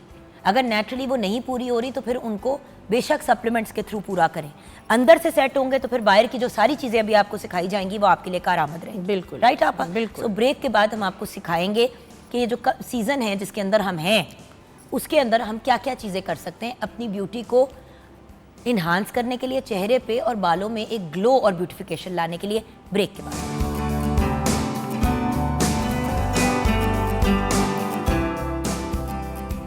Welcome back from the break viewers. आप देख रहे हैं morning at home. Mrs Nayyar Zikri हमारे साथ हैं। नैयर आपने वर्बली तो बता दिया, आप ज़रा फिजिकली भी बता दें कि क्या क्या करना चाहिए हमें। हाँ जी, सबसे पहले जिस तरह से फेस के ऊपर अगर ड्राइनेस आ रही है, रफ़ हो रही है स्किन, तो सबसे पहले जो है आपको जो एक डेड लेयर है आपने उस डेड लेयर को रिमूव करना है। जब तक आप डेड सेल्स, डेड लेयर को रिमूव नहीं करेंगे, जो भी आपने प्रोडक्ट, सीरम या जो भी मास्क आपने अप्लाई करना है वो स्किन में डीप पेनिट्रेट नहीं होगा। तो उसके लिए सबसे पहले हम एक एक्सफोलिएटर बनाएंगे जो कि आपकी जो है वो डेड स्किन को बहुत माइल्डली जो है वो रिमूव करेगा। उसके लिए जो है वो हमें चाहिए समुंदर की झाग का पाउडर। ठीक है, आपको पता है कि ये समुंदर, हाँ जी, ये 1 टीस्पून ले लें। ठीक है, और 1 टीस्पून ही आपने सुच्चा सदफ, ये सिपियाँ होती हैं, शेल होती हैं और इसका जो है ना ये पाउडर होता है। ये बहुत ज़्यादा रफ नहीं होगा स्किन पे? बिल्कुल रफ होगा ये। इसके अंदर हम जो यूज़ कर रहे हैं वो साथ हम क्ले यूज़ कर रहे हैं। कितनी? 1 टीस्पून। चले, अब इसको हम बनाएंगे एलोवेरा जेल के अंदर, क्योंकि एक हार्श किस्म की डेड लेयर बनी हुई है, उस डेड लेयर को हमने जो है वो रिमूव करना है। तो ये जब मिक्स हो जाता है ना तो ये बहुत ज़बरदस्त एक माइल्ड सा जो है वो एक्सफोलिएटर बन जाता है। माइल्ड इन सेंस के ये बहुत माइल्डली जो है वो स्किन के ऊपर जो है वो वर्क करता है और इसके जो ग्रेन्स हैं उसके अंदर इतने ज़बरदस्त जो है वो मिनरल्स हैं कि ये उसको जो है वो बड़ा सॉफ्टली जो है वो लेयर को जो है वो रिमूव कर देती हैं, स्किन को पील कर देती हैं। ये तो फोम जैसी बन फोम जैसा, हाँ जी, देखें ना कितना ज़बरदस्त, क्योंकि इसके अंदर हमने जो है वो वाइट क्ले जो है वो ये डाला है और समुंदर की झाग और ये वो मिनरल्स हैं इसके अंदर कि ये बहुत माइल्डली जो है वो इसको जो है वो आप क्या करेंगे, फेस को वॉश करके 10 मिनट के लिए पूरे आप अपने फेस के ऊपर इसको लगाएं, नेक पे लगाएं। ठीक है, 10 मिनट तक ये लगा रहे, ये आपके डेड सेल्स को, डेड लेयर को सॉफ्ट कर देगा। तो उसके बाद आप इसको जो है वो जब मसाज करेंगे, ये देखें कितना माइल्ड है इसका टेक्सचर। अगर आप यूज़ करेंगे, ये देखें बिल्कुल भी हार्श नहीं है, ये देखें फॉर्मिंग है, कोई हार्श नहीं है और इतना माइल्डली जो है ये स्किन को ये देखें एक्सफोलिएट कर रहा है। और ये देखें जी, और ये देखें, और ये हर सॉफ्ट होगी और इससे ग्लो आएगा बहुत ज्यादा स्किन के ऊपर। देखें ना, there is a difference between there. जी, इससे स्किन में बहुत ज्यादा जो है वो ग्लो आएगा। लेकिन हर रोज नहीं करना जी, जस्ट आपने स्टार्ट के अंदर जो है वो ट्वाइस अ वीक और बाद में वंस अ वीक। तो आप देखें स्किन भी हो के डेड स्किन बनने में टाइम लगता है। हाँ जी। तो ज़रूरी नहीं है कि आप फ़ौरन ही उसको जी बिल्कुल, एक ही रगड़ना दफ़ा और- में आप कहें कि मेरी एक ही दफ़ा में जो है वो स्किन में जो है वो सारी डेड लेयर उतर जाए और स्किन जो है वो ग्लो करे, एक ही दफ़ा में इसके साथ आपको 82, 85, 90% जो है वो रिज़ल्ट मिलेगा। लेकिन बहुत जेंटल सा आपने मसाज करना, बहुत ज़्यादा स्किन को रब नहीं करना। और यही वाला जो स्क्रब है, जैसे जिन लोगों के हाथ जो है वो बहुत ज़्यादा रफ़ हो जाते हैं, पाँव ड्राई हो जाते हैं, रफ़ हो जाते हैं, तो यही वाला एक्सफोलिएटर आप जो है वो फुल बॉडी पॉलिशिंग के लिए भी यूज़ कर सकते हैं। अब इसके बाद आ जाती है बारी सीरम की। इस तरह के जो है वो प्रोडक्ट की कि आपकी स्किन नीट क्लीन हो गई, डीप पोर क्लिनजिंग हो गई। अब हमने स्किन के अंदर पेनिट्रेट जो है वो क्या करना है कि जो स्किन की हमारी डर्मल लेयर के अंदर जाके जो है वो स्किन को लिफ्ट करे और स्किन को जो है वो ग्लो दे। उसके लिए जो है वो कोलेजन पाउडर, ये मार्केट से जो है वो आम मिलता है, ठीक है, सस्ता है, कोई इतना महंगा नहीं है। कोलेजन पाउडर जो है वो तकरीबन, ये देखें मैंने हाफ़ टी स्पून के करीब जो है वो लिया है। इसके अंदर जो है वो आपने साथ एलोवेरा जेल, ये इतना ज़बरदस्त, आपके महंगे महंगे जो सीरम है इसका उससे भी जो है वो आउटस्टैंडिंग जो है वो ज़बरदस्त जो है वो रिज़ल्ट आने वाला है। और इसके अंदर हम विटामिन ई का जो है वो एक कैप्सूल जो है ये ऐड करेंगे। हाँ जी, ये ब्रश ले लें। इसके अंदर आप विटामिन ई के जो है वो कैप्सूल पूरा आप ऐड कर दें। विटामिन ई आपको पता है कि स्किन के लिए जो है वो बहुत ज़बरदस्त है, एंटीऑक्सीडेंट है, स्किन को ग्लो देगा, स्किन में जो है वो पेनिट्रेट होगा। ये स्टिकी होता है बहुत ज़्यादा, आपने इसके अंदर इसका ऑयल जो है वो नहीं डालना। और इसको आप जो है ये मिक्स करें। ये देखें इतनी ज़बरदस्त जो है ये आपका सीरम बन गया है। ये कोलेजन बूस्टर है, आपकी स्किन को इंस्टेंटली जो है ये ग्लो देगा, आपकी स्किन को लिफ्ट करेगा, आपकी स्किन पे जो रिंकल्स हैं, फाइन लाइंस है, उसको जो है ये ख़त्म करेगा। और ख़ासकर ये उन लोगों के लिए बहुत बेस्ट है जिनकी प्रीमेच्योर एजिंग है, यानी कि अभी वो 35 अंडर 40 हैं और उनकी स्किन के ऊपर बहुत ज़्यादा रिंकल्स आ रही हैं और वो समझ रही हैं कि बस अब मैं 35 की या 40 की हो गई हूँ तो मैं अब बूढ़ी हो गई हूँ, इसलिए रिंकल्स आ रही हैं। तो आप जो है वो इसको डेली बेसिस पे इसको आप बना के रख लें 8 दिन के लिए। और डेली बेसिस पे, ख़ासकर सर्दियों के मौसम में डेली बेसिस पे आपने ये एक्सफोलिएटर यूज़ कर लिया है और उसके बाद हफ्ते में एक दफ़ा एक्सफोलिएटर को यूज़ करना है। फेस को वॉश करके आपने ये वाला सीरम पूरे फेस पे लगा के आप इसको जो है वो मसाज करें अपनी नेक पे, फेस पे, हाथों पे, तो आपकी जो है वो स्किन पे जितने मैंने इश्यूज़ बताए हैं ये उसको जो है वो सर्दियों के इश्यूज़ को ट्रीट करेगा। इसके बाद जो है वो हम बात करेंगे एक फेस पैक की, फेस मास्क की, क्योंकि फेस मास्क का जो है वो कंसेप्ट आता है कि हम ना आपको प्रॉपर व्यूअर्स इसको फेशियल भी कहते हैं ना, एक तरह से वो बता रहे हैं। स्क्रब कर लिया आपने, हमने सीरम भी एक बना लिया, अब हम आपको बताएंगे जी बिल्कुल फेस मास्क, यानी कि डेली रिजीम की हम बात कर रहे हैं कि डेली रिजीम आपकी स्किन केयर की सर्दियों के अंदर क्या होनी चाहिए। देखिए एक बात होती है, जैसे कि स्क्रब है ये आपने ट्वाइस अ वीक किया जी, फेस मास्क भी ट्वाइस अ वीक आप लगा सकते हैं। हाँ जी, ठीक है ना, सीरम आपने डेली लगाना है। बिल्कुल, सो ये चीज अंडरस्टैंड करनी जरूरी है कि कौन सी चीज कितनी। टू मच स्क्रबिंग यानी कि स्किन आप अपनी रॉ कर लेंगे, बिल्कुल खराब हो जाएगी, जख्म बन जाएंगे तो वो फिर आपको पेन देगी जी, और फिर आप कहेंगे हो क्या गया। कोई भी चीज़, इवन पानी का एक्स्ट्रा इस्तेमाल सेहत के लिए ठीक नहीं। बिल्कुल ऐसे ही है, बिल्कुल ऐसे ही है। अच्छा, ये है बरहमी बूटी का पाउडर। ये बरहमी बूटी जो है वो जुगन इतनी ज़बरदस्त है, ये ना नहर के किनारे पे जो है वो लगी हुई होती है, जहाँ नमी होती है, पानी ज़्यादा होता है, वहाँ पे लगी होती है। तो बरहमी बूटी आप पंसारी के पास जाएं, बहुत सस्ते में मिल जाती। आप सीवीड या सी मैरीन्स या इस तरह की चीज़ें आप नहीं अफोर्ड कर पा रहे तो ये आपको 20-25 रुपए के अंदर एक पाव जो है वो मिल जाएगी। इसका जो है वो आप पाउडर बनवा के लें, ठीक है। ये बरहमी बूटी के नाम से इसके कहवे वगैरह भी जो है वो पिए जाते हैं, लेकिन आज जो हम बात कर रहे हैं फेस को लगाने के लिए बात कर रहे हैं। हमने जो है वो फेस मास्क बनाना है। इसके लिए हमने क्या किया है, तकरीबन 1 टीस्पून के करीब जो है वो बरहमी बूटी लेंगे और अगेन इसके अंदर हम जो है वो क्ले डालेंगे, क्योंकि क्ले आपको पता है कि फेस मास्क के लिए जो है वो क्ले के अंदर मिनरल्स और ये तमाम चीज़ें ऐड होती हैं। और इसके अंदर हम इसको भी एलोवेरा जेल के अंदर और साथ हम इसके अंदर डालेंगे Jugan castor oil. Castor oil जो है वो हाँ जी, ये भी कैस्टर ऑयल है। कैस्टर ऑयल जो है ना वो जुगन स्किन को हील करने के लिए, स्किन को नरिशमेंट देने के लिए, बालों की ग्रोथ के हर लिए, चीज के लिए जो है लेकिन थिक बड़ा होता है। हाँ जी, थिक होता है। थिक होता ये है। बस इतना। हाँ जी, तकरीबन ½ टीस्पून के करीब जो है वो इसमें आप कैस्टर ऑयल डाल लें।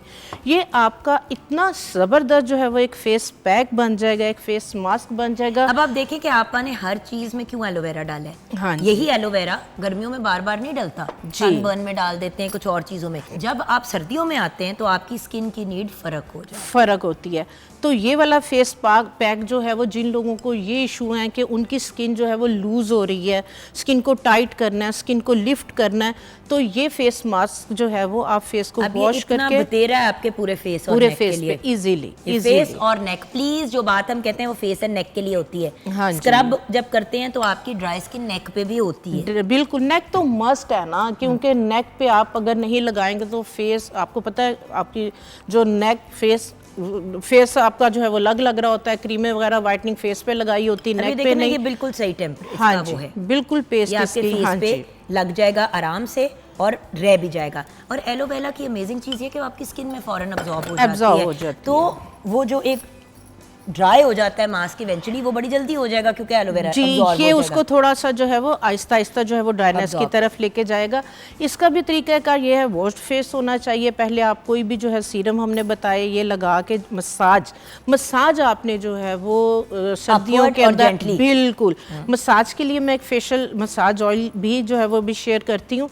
तो इसको आपने फेस के ऊपर लगा के कोशिश करना है कि आप बिल्कुल स्ट्रेट लेटे हुए हों, तकिया जो है वो निकाल दें, बल्कि कोशिश करें कि आपका जो सर है वो थोड़ा सा बेड से जो है वो नीचे आए, आपका जो ब्लड फ्लो है वो आपके हेड की तरफ हो।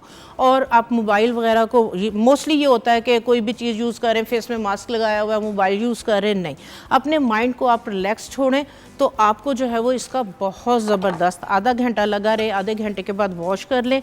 और उसके बाद जो है वो मैं एक जो है वो facial oil please anti ageing जो है वो मैं आपके साथ शेयर करूँगी। रात को लगा के सो जाए करें। हाँ जी बिल्कुल, ये आप रात को लगा के सो सकते हैं। हो सकता है आपने अपने सीरम सूरम लगा लिए, एंड में हाँ आपने जी, इस हाँ इंस्टेड ऑफ मॉइस्चराइजर आपने इस फेस ऑयल से अपना मसाज किया। बिल्कुल एंड में पहले आपने सीरम लगा लिए, वो सारी जो लाइट चीजें हैं, हाँ हैवी जो चीज होती है ना व्यूअर्स, जैसे मॉइस्चराइजर्स या नाइट क्रीम्स या आई क्रीम्स या ऑयल्स, ये एंड में लगते हैं, लास्ट लेयर जी। और जो ये वाला ऑयल है ये आपके पोर्स को क्लॉग नहीं करेगा। अच्छा। सबसे ज़्यादा इसका जो है वो बेस्ट, ये हम इसके अंदर जो है वो जुगन डालेंगे ऑलिव ऑयल। हाँ जी, इसके ये देखें ना, क्योंकि इसको हमने गरम यूज़ करना है, नीम गरम सा। अगर आप चाह रहे हैं कि आपके डीप जो है ये पेनिट्रेट हो तो तकरीबन 1 टीस्पून हमने ऑलिव ऑयल, 1 टीस्पून ही हमने आलमंड ऑयल, एक इसके अंदर हम विटामिन ई का कैप्सूल डालेंगे। हाँ जी। और थोड़ी सी इसके अंदर हम ग्लिसरीन को ऐड करेंगे। ग्लिसरीन आपको पता है कि मॉइस्चर लेवल को जो है वो बैलेंस करने के लिए, बेहतर करने के लिए बहुत ज़बरदस्त है। विटामिन ई का कैप्सूल और इसके अंदर आप ग्लिसरीन, ये आप बना के जो है वो महीने 3 माह के लिए भी जो है वो रख सकते हैं, इसने कोई ख़राब नहीं होना। अच्छा आपा, इसकी एक और बड़ी अमेजिंग चीज़ इस वाले की ऑयल की कि ये आप अपने पाँव पे और हाथों पे भी लगा सकते हैं, जिनके क्यूटिकल्स की तकरीबन 1 टीस्पून आप इसके अंदर ग्लिसरीन और कुछ कतरे अगेन जो है वो आप कैस्ट्रोल ऑयल के जो है वो इसके अंदर आप ऐड कर। मैं कर देती हूँ, ठीक है ना। हाँ जी, बस ये आपका बेहतरीन एंटी एजिंग, आपका ग्लोइंग बूस्टर, आपका स्किन लिफ्टिंग, रिंकल्स के लिए हर तरह से जो है ये ऑयल आपका जो है वो बेस्ट है, आपका बेहतरीन है। इसको यूज कि ये गर्म नहीं है, ये हाँ जी, वार्म है। वार्म आपने जो है वो फेस को वॉश किया। और अगर आप चाह रहे हैं कि ये डीप पेनिट्रेट हो, आपने फेस को यहाँ वॉश कर लेना है। अगर फेस ड्राई हो गया है तो आपने क्या करना है कि ना रोज वाटर से आपने रोज वाटर से अगर लगा रहे हैं ना तो एक इसके अंदर ड्रॉप या 2 ड्रॉप इसमें लैवेंडर के एसेंशियल ऑयल के डाल जबरदस्त वो बड़ा आपके लिए रिलैक्सिंग होगा। बड़ी अच्छी नींद। कि मैं ये ऑयल अपने हाथों पे लगा रही हूँ। हाँ, क्यों? क्योंकि हर बंदे का अपना इश्यू होता है। मेरी प्रॉब्लम ये है कि मेरी ड्राइनेस हो जाती है और मेरी ये जो क्यूटिकल्स हैं हाँ जी, ये बहुत ज़्यादा ख़राब होने शुरू हो जाते हैं। तो आपने क्या करना है कि पहले थोड़ा रोज़ वाटर को फेस पे स्प्रे कर लेना है। आपका जो है वो स्किन जो है वो थोड़ी सी हाइड्रेट होनी चाहिए, अगर क्योंकि अकेला ऑयल आपकी स्किन के अंदर इस तरह से पेनिट्रेट नहीं होगा। स्किन को आप हाइड्रेट करें या थोड़ा सा दूध नीम गर्म करके कॉटन के साथ पहले वो फेस के ऊपर टैप टैप कर लें, दूध लगा हुआ हो, फिर आपने ये वाला ऑयल थोड़ा थोड़ा लेते चले जाना। आपने पूरा अपने फेस पे, अपनी आई जोन पे, अपनी नेक पे और फेस पे जो आपने करना है, आपने जो है वो इस तरह से आपने तेजी से स्पीड अप, लेकिन आपने सॉफ्ट, ये सॉफ्ट, लेकिन सॉफ्ट नीचे से ऊपर की थप्पड़ नहीं तरफ, मारने अपने आप को। नीचे से ऊपर की तरफ आपने जो है वो अच्छी तरह से इस ऑयल को लगा के मसाज करना है। नेक का आपने जो है वो इस तरह से आपने नीचे की तरफ अपने बैक शोल्डर्स पे आप इसका जो है वो मसाज कर सकते हैं। आई जोन पे आपने इसको रिंग फिंगर के ऊपर आपने, हाँ जी देखे पेनिट्रेट हो गया, कोई चिप नहीं है, कोई चिप नहीं, नो चिप आपके सामने और 2-3 दफा हाथ अंदर डाल के लगाया मैंने किया। आपने रिंग फिंगर पे लगा के आपने अपनी आई जोन पे इसको जो है वो जब नीम गर्म सा होगा, हाइड्रेट होंगी आपकी जो है वो आईज दूध के साथ या रोज़ वाटर के साथ, तो रिंग फिंगर के साथ आपने मसाज करना है। मसाज करने के साथ आपने ये वाला आपका इनर जो है इसको प्रेस करना है। यहाँ से मसाज करते हुए आपकी ये जो कनपट्टियाँ होती हैं आपके, ये बेसिकली रिफ्लेक्सोलॉजी पॉइंट्स हैं। तो साथ साथ जब आप इसको रिलैक्स करेंगे, आप अपने रिफ्लेक्सोलॉजी पॉइंट्स को जो है वो फॉलो करेंगे, पेनिट्रेशन भी अच्छी होगी और आपको इसके रिजल्ट आउटस्टैंडिंग मिलेंगे। और आपको लिवेंडर ऑयल अगर साथ डाला हुआ होगा, एसेंशियल ऑयल, तो आप बहुत ज़्यादा रिलैक्स करेंगे और नींद बहुत अच्छी आएगी। अच्छा, आप हेयर मास्क एक बता दें। हाँ जी, हेयर मास्क की हम बात करेंगे। हेयर मास्क जो है ये है लैनोलीन। लैनोलीन को जो है शीप वूल से जो है वो इसको एक्सट्रैक्ट किया जाता है। तो जिन लोगों की ड्राइनेस, जैसे हम बात कर रहे थे, जैसे सर्दियों की, जिनके क्रैक हील्स हो जाते हैं, हाथ पांव जिनके क्रैक्स हो जाते हैं, तो ये लैनोलीन बेस्ड हेयर मास्क या जो है वो आप हैंड एंड फुट के लिए, फेस के लिए जो है ये बेहतर नहीं है, क्योंकि इसका जो ये किसी किसी को सूट करती है, ना सूट करे तो इससे एक्ने का इशू हो सकता है। तो लैनोलीन बेस्ड जो है वो hair mask, hair protein product आप यूज़ कर सकती हैं। मैं लैनोलीन के साथ, ये भी आम मिल जाती है, कोई ज़्यादा जो है वो ये नहीं है, ये पंसारी की दुकान पर भी होती है, वो अपनी कुछ मेडिसिन वगैरह में इसको यूज़ करती हैं। तो लैनोलीन बेस्ड जो है वो हेयर मास्क जो है वो, हेयर मास्क नहीं इसको कहेंगे आप, आपने अपने बाल वॉश कर लिए, वॉश्ड हेयर के बाद आपने जो है ये एक तरह से आपकी ऑयल थेरेपी है, ठीक है। ये आपने ये तकरीबन 1 टीस्पून के करीब आपने इसका लिया और इसके अंदर जो है वो आपने साथ कोकोनट ऑयल जो है वो ऐड करना है, ठीक है। कोकोनट ऑयल के अंदर आप इसको अच्छी तरह से मिक्स कर लें, ठीक है। इसको भी आपने थोड़ा सा जो है वो नीम गर्म करना है, एक फ्राई पैन के ऊपर आपने रख के इसको जो है दोनों को मिक्स कर लेना है, अच्छी तरह से आप इसको ब्लेंड कर लें। इसी के अंदर अगेन कैस्टर ऑयल की जुगन इतनी ज़बरदस्त प्रॉपर्टीज़ है, ख़ासकर सर्दियों के अंदर, जिस तरह से अभी आप बात कर रहे थे, कुछ लोगों की डैंड्रफ हो जाती है, स्कैल्प इची हो जाता है, पेन कर रही होती है, ब्लीडिंग हो रही होती है, तो ये आप अपनी स्कैल्प पे भी इसको जो है वो यूज़ कर सकते हैं, ठीक है। तकरीबन 1 टीस्पून के करीब इसके अंदर आप कैस्टर ऑयल डालेंगे, ये आपकी एक क्रीम फॉर्म के अंदर जो है ये बन जाएगा। वॉश्ड हेयर के अंदर आपने क्या करना है, आपने रूट्स लेंथ हैंड पे लगा के आपने जेंटल सा मसाज करना है और इसको आपने ओवरनाइट लगा रहने देना है, ठीक है। और सुबह में जब आपने इसको वॉश करना है तो आपने पहले अपने बालों को स्टीम देनी है।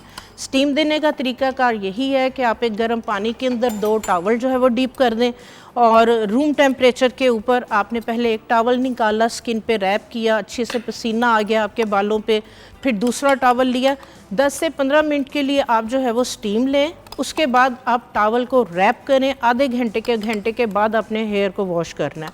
आप देखेंगे कि इसके साथ जो केमिकल ट्रीटेड हेयर हैं वो जो है वो बेहतर हो जाएंगे, उसके डैंड्रफ को ख़त्म करेगा, रूट्स इसके साथ बड़ी अच्छी जो है वो मजबूत होती हैं, हाँ जी। तो ये बालों के क्यूटिकल्स के अंदर आपके जो है वो आपके हेयर शेफ्ट को, हेयर के टेक्सचर को जो है ये बहुत बेहतर करेगा। और जिन लोगों के स्प्लिट एंड्स बन रहे होते हैं ये उनको भी जो है वो ट्रीट करेगा। थैंक यू सो मच आपा, you are wonderful, thank you. अभी हमारे पास हमेशा हमने लिप बाम, शिप बाम और भी चीज़ें, बट सारी बातें एक ही दफ़ा तो नहीं बतानी ना, आपा को भी हमने बार बार तंग करना होता है।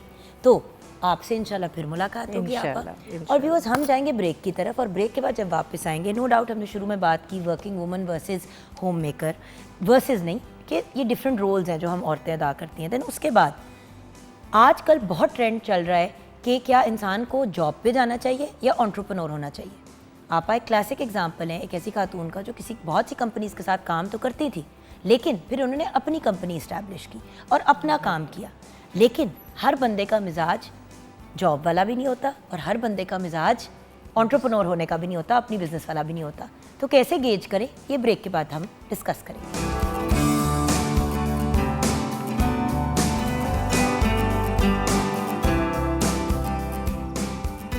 Welcome back from the break viewers. Kitchen में नज़र डालते हैं क्योंकि आप भी जानते हैं और मैं भी जानती हूँ कि हमने एक सिलसिला शुरू किया था किचन में, जो बाय द वे कोई मेरा आपा जब आई थी तो तब वो काम ख़त्म हो गया था, लेकिन इस पॉइंट ऑफ व्यू से कि आपको दिखाएं कि ऑन टाइम चीज़ें बल्कि टाइम से पहले भी तैयार हो सकती हैं, ये एक इम्पॉर्टेंट एलिमेंट है। Time management actually is the name of the game.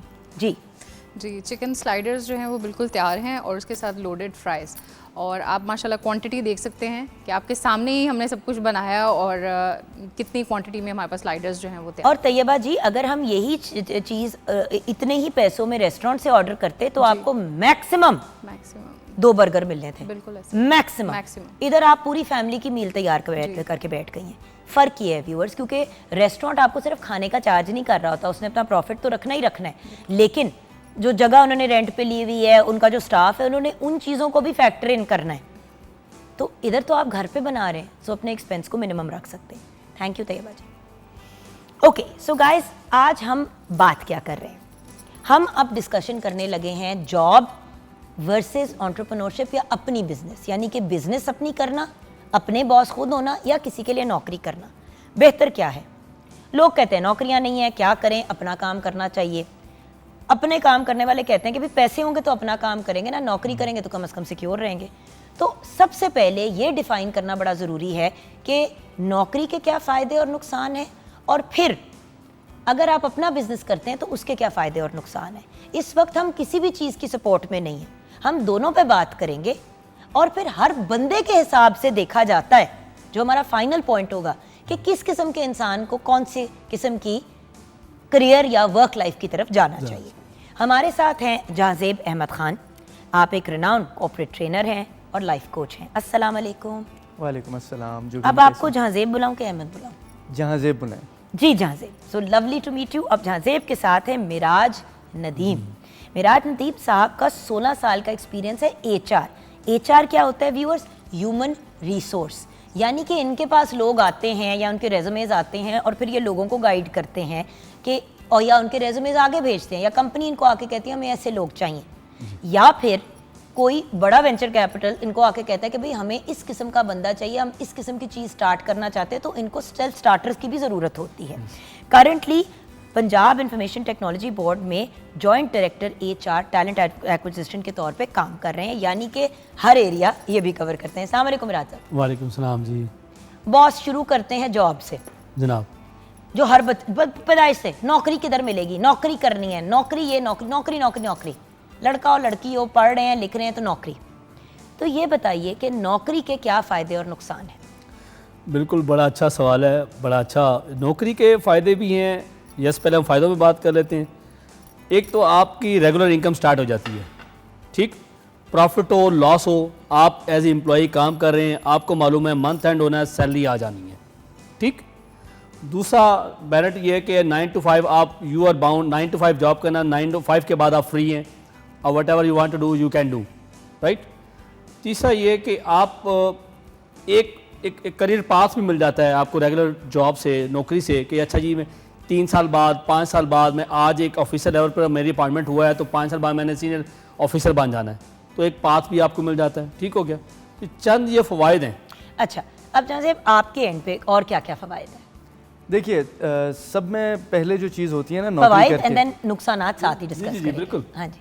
सबसे पहले जो नौकरी का फ़ायदा है ना, इंसान डिसिप्लिन हो जाता है, आपको सुनना आ जाता है किसी को, आपको जिसको यस सर कहते हैं, यस बॉस कहते हैं, आपको एटलीस्ट ये डायनामिक्स पता लग जाते हैं कि प्रोफेशनल वर्ल्ड ऑपरेट किस तरह से करता है। और अगर आपने अपना कोई वेंचर स्टार्ट करना भी है तो हायर अप्स किस तरह से चीज़ों को डील करते हैं, तो एक डिसिप्लिन, बेसिक डिसिप्लिन आ जाता है। उसके बाद फिर आपको चीज़ों की समझ आनी शुरू हो जाती है, नो हाउ आपको मिल जाती है कि हाउ एनी वेंचर और any work, any business operates. तो वहाँ से आप सीख के फिर अपने काम के अंदर इन्वेस्ट कर सकते हैं। तो फिर नुकसान क्या होंगे? नौकरी के सबसे बड़ा नुकसान नौकरी का डर है। डर। क्यों? क्योंकि हम डिपेंडेबल हो जाते हैं। अच्छा, आपने वैसे सैलरीज की जो बात की और आपने 9 to 5 का सर, एक ऐसे वक्त भी तो हर बंदे पे किसी ना किसी टाइम पे करियर पे ऐसा टाइम आता है कि कंपनी टफ टाइम से गुजर रही है, तो वो जो आपको होता है कि हर महीने तनख्वाह मिलनी है, वो भी मिलनी रुक जाती है। देखिए कोविड में कितने लोगों की सैलरीज आधी हो गई या उनको मिली ही नहीं, जो अपने इंडिपेंडेंट बिजनेसेस कर रहे थे, जो उस ज़माने में यूज़फुल थे, उनके घर के मामलात बड़े आसान अंदाज से चलते रहे, लेकिन नौकरियों वालों के पट्टे बैठ गए। देखें होता ये है कि इम्पॉर्टेंट है ना कि क्राइसिस में तो फिर every situation has its merits and demerits. Her situation के अंदर आपको अपॉर्चुनिटीज़ भी मिलती हैं और आप डाउन साइड भी होती है उसकी। बट द पॉइंट इज़ कि कई नौकरियां इस तरह की भी रहीं कि उन्होंने वर्क फ्रॉम होम करवाया या वर्क फ्रॉम होम नहीं भी करवा रहे थे, employees were not coming to their offices, they weren't working at all but they were being paid fully. तो ऑर्गेनाइजेशन टू ऑर्गेनाइजेशन भी डिपेंड करता है और कोविड के अंदर बहुत सारी चीज़ों पे हिट लगी भी है। शाहजेब, आप जहाँ पे भी काम करते हैं हमें भी वहीं पे जॉब दीजिएगा प्लीज़, क्योंकि मुझे लग रहा है कि आप लोगों की नौकरी हर तरफ मुख्तलिफ चीज़ें रही हैं, हर तरफ मुख्तलिफ चीज़ें रही हैं, लोगों ने निकाला है, बहुत सारे एम्प्लॉयज़ फायर हुए हैं। बट द पॉइंट इज़ कि हमें देखने की ज़रूरत यह है कि किन सिनेरियोज़ के अंदर, किन सिचुएशंस के अंदर कौन ज़्यादा बेहतर तरीके से ऑपरेट कर रहा है। हाँ, उसकी तरफ हम आएंगे। अच्छा, जॉब के नुकसान, एक तो आपकी फिक्स ग्रोथ होती है, क्योंकि आप लोगों को नौकरियों पे लगाते हैं, हम आपसे जानना चाहते हैं कि क्यों आप लगाते हैं। फिक्स ग्रोथ होती है, ठीक है, लिमिटेड ग्रोथ है, ठीक हो गया। सैलरी भी लिमिटेड है, फिक्स है, वो ना बढ़ सकती है ना कम हो सकती है। आपने 1 साल का इंतजार करना है, साल बाद गवर्नमेंट अनाउंस करेगी, प्राइवेट सेक्टर अपना प्रॉफिट देखेंगे, एनुअल प्रॉफिट कितना हुआ है, तो शेयर एम्प्लॉयज़ की परफॉर्मेंस अप्रेजल रेटिंग, उसको क्या परसेंटेज शेयर करनी है एम्प्लॉयज़ के साथ, तो फिक्स्ड अमाउंट है मंथली जो आपको मिलना है। ये एक बहुत बड़ा नुकसान है, जिससे आपके ग्रोथ के चांसेस भी लिमिटेड होते हैं, ठीक है। आप अपना प्लान करें जी, मैंने ज्वाइन किया है तो मैंने अगले साल एक लेट्स से ऑफिसर ज्वाइन किया, अगले साल मैं असिस्टेंट मैनेजर बनना चाहता हूँ। कंपनी कहेगी we have certain policies, you can not become assistant manager, ठीक, ये नुकसानात हैं। उसके बाद मैं समझता हूँ कि आप ग्रोथ माइंड भी नहीं होते हैं, फिक्स माइंड हो जाते हैं।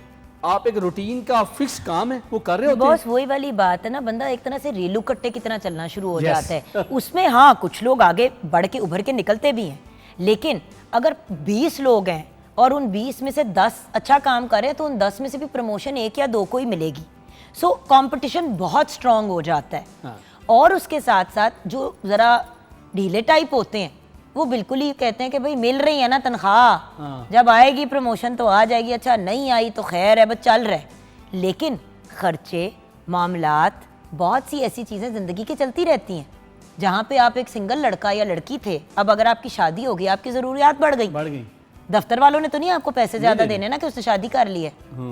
तो सबसे बड़ा नुकसान ये है कि आपकी एक फिक्स लिमिटेड इनकम होती है, जिसमें आपने अपना गुजर बसर करना होता है। ठीक है, नाउ मेरा सबसे जो बड़ा पॉइंट है वो ये है कि डर, और क्योंकि आपकी डिपेंडेबिलिटी इतनी ज़्यादा हो जाती है उस जॉब के ऊपर, and with the passage of time आप प्रमोट भी होते रहते हैं, तो आप रिस्क टेकिंग एबिलिटी से महरूम हो जाते हैं। आप रिस्क लेने से डरते हैं, क्योंकि एंटरप्रेन्योरशिप जो सब में बड़ी चीज़ सिखाती है वो रिस्क है। आपने किसी भी सिचुएशन में स्टेप इन करना है, रिस्क लेना है। नौकरी इटसेल्फ छोड़ना बहुत बड़ा रिस्क है, और जैसे जैसे आप प्रमोट होते जाते हैं या किसी भी जॉब के अंदर आपका टाइम स्पैन ज़्यादा हो जाता है, आप उसको छोड़ने से डरते हैं। क्यों? क्योंकि आपकी डिपेंडेबिलिटी बहुत ज़्यादा होती है, क्योंकि एक लगी बंधी तनख्वाह है जो आपकी आ रही है। अच्छा, फिर होता ये है कि साइकोलॉजिकली स्पीकिंग आपके जो एक्सपेंसेस हैं वो उसी तनख्वाह के इर्द गिर्द घूम रहे होते हैं। आप वो कट डाउन नहीं कर सकते या उसको छोड़ नहीं सकते, या वो एक लीप नहीं ले सकते। वो लीप लेने के लिए आपको एग्जैक्टली जिसको लीप ऑफ फेथ भी हम कहते हैं, तो उसके लिए you need to have that courage, और वो करेज आपकी जो है ना वो कहीं ना कहीं विदर अवे होती रहती है उस टाइम के साथ, जो डिपेंडेबिलिटी क्रिएट करती है वो जॉब। हम यहाँ पे ब्रेक की तरफ जाएंगे। ब्रेक के बाद जब वापस आएंगे, अपना काम करने के क्या फ़वायद और नुकसान आता है। बड़े लोग ये कहते हैं कि यार अपने काम करने के तो फ़ायदे ही फ़ायदे हैं।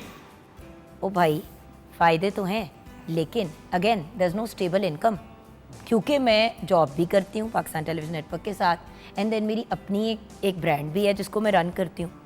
उसके कितने पैसे पर मंथ आने कोई गारंटी नहीं है। और सिंपल सी बात है, इसी बात को हम आगे कंटिन्यू करेंगे कि अगर मैं वो उससे उधर से कमा रही हूँ, तो अगर 1 महीना सेल नहीं हुई तो फिर कुछ भी नहीं आना। और फिर एम्प्लॉयज़ और जो लोग अंडर काम कर रहे हैं उनके तो आपने पूरे करने हैं ना। उधर नौकरी गई तो आप अकेले सफ़र कर रहे हैं, इधर आप नौकरी कर रहे हैं तो अपने लिए ही कर रहे हैं। तो उसके बारे में आप बात करेंगे, क्योंकि बहुत लोग आजकल व्यूअर्स अपने बच्चों को बहुत पुश कर रहे हैं, अपना काम कर, अपना काम कर, अपना काम कर। ओ भाई, उनको पहले पढ़ा लिखा तो ले। अच्छा, एंटरप्रेन्योरशिप की तरफ बहुत से पेरेंट्स अपने बच्चों को अभी मैट्रिक FA उनका मुकम्मल नहीं हुआ होता, FA के अंदर होता है कि चल हम अपना काम शुरू कर दे। सम एक्सपीरियंस जो आप भी बात कर रहे थे, इन सब चीज़ों की बात करेंगे ब्रेक के बाद।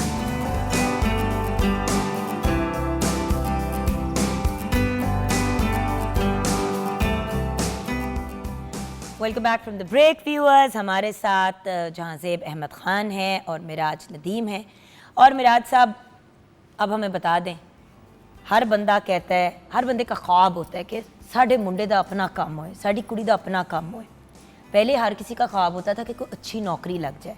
लोग ना छाल मारते हैं एक से दूसरी एक्सट्रीम पे, जो मुझे बड़ा कंफ्यूज करती है। नो डाउट, अगर एक 18 साल का बच्चा अपना काम शुरू कर देता है तो बड़ी अच्छी बात है, बड़ी इंटरेस्टिंग बात है। लेकिन बॉस, 18 साल के बच्चे का एक्सपीरियंस क्या है? वो कैसे हैंडल करेगा एक अपनी बिजनेस को रन करना? और क्या वो ग्रो कर पाएगा? क्या मतलब, मुझे हमेशा आई गेस वही वाली बात ना, नौकरी पेशा बंदी हूँ तो हमेशा एक फेयर ही होता है मुझे। और वही जो आपने बिल्कुल सही कहा, मैं तब से सोच रही हूँ कि बात वहीं पे आके शुरू और ख़त्म हो जाती है, डर खौफ।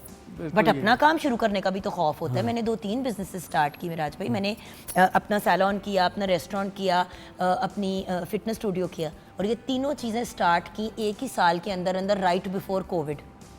ठीक। कोविड आया तो ऐसा भट्टा बैठा कि लिटरली कमर टूट गई, और 6 मंथ्स से ज़्यादा मैं नहीं सस्टेन कर पाई।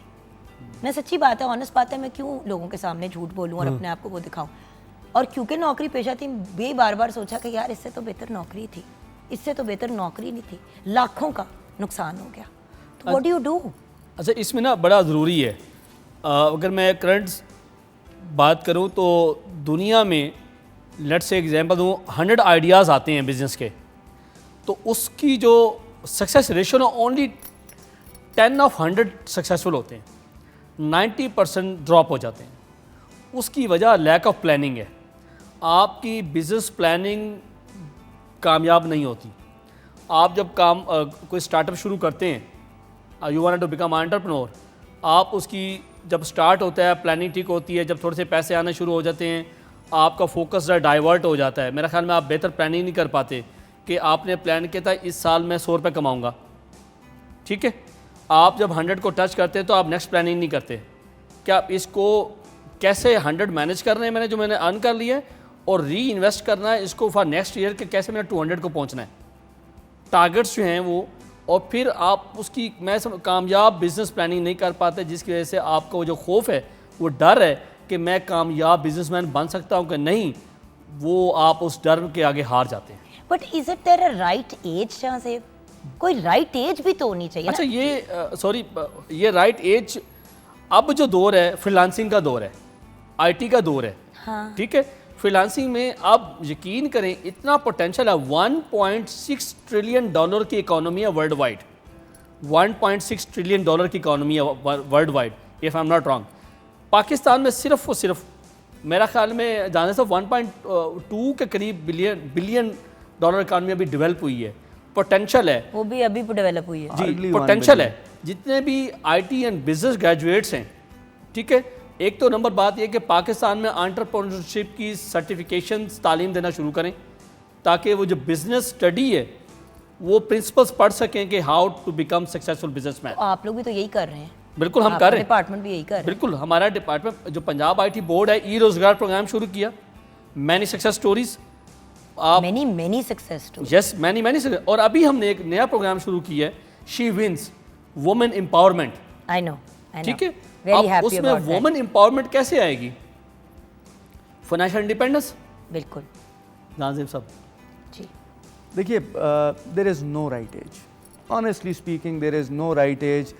कर्नल सैंडर्स की मिसाल आपके सामने है, हाँ जी, ठीक है। He was 70 He was 65. 65 जब उन्होंने अपनी ब्रांड शुरू की। Tried to commit suicide, was a failure throughout his life.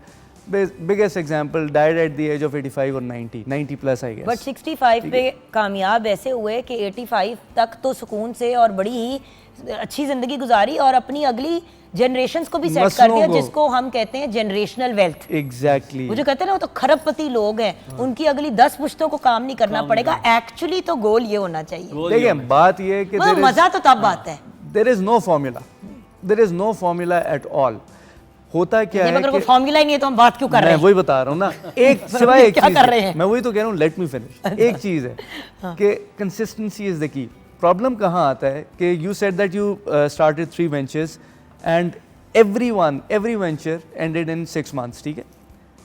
अब है क्या, अगर एक कर लेती और उसमें तवज्जो दे देती तो आप काम नहीं, अब मैं अगली बात जो करने लगा हूँ वो ये है कि नाउ व्हेन यू स्टार्ट ना, you won't be starting from the square one. ये मैंने नहीं करना। You start with experience. अब नहीं, मैं ठीक है। होता है मैं कि- नहीं करना चाहते, मेरी बात हो गई, मेरा बट्टा बैठ नहीं गया भाई। मैं करना नहीं, यू आर डूइंग इट।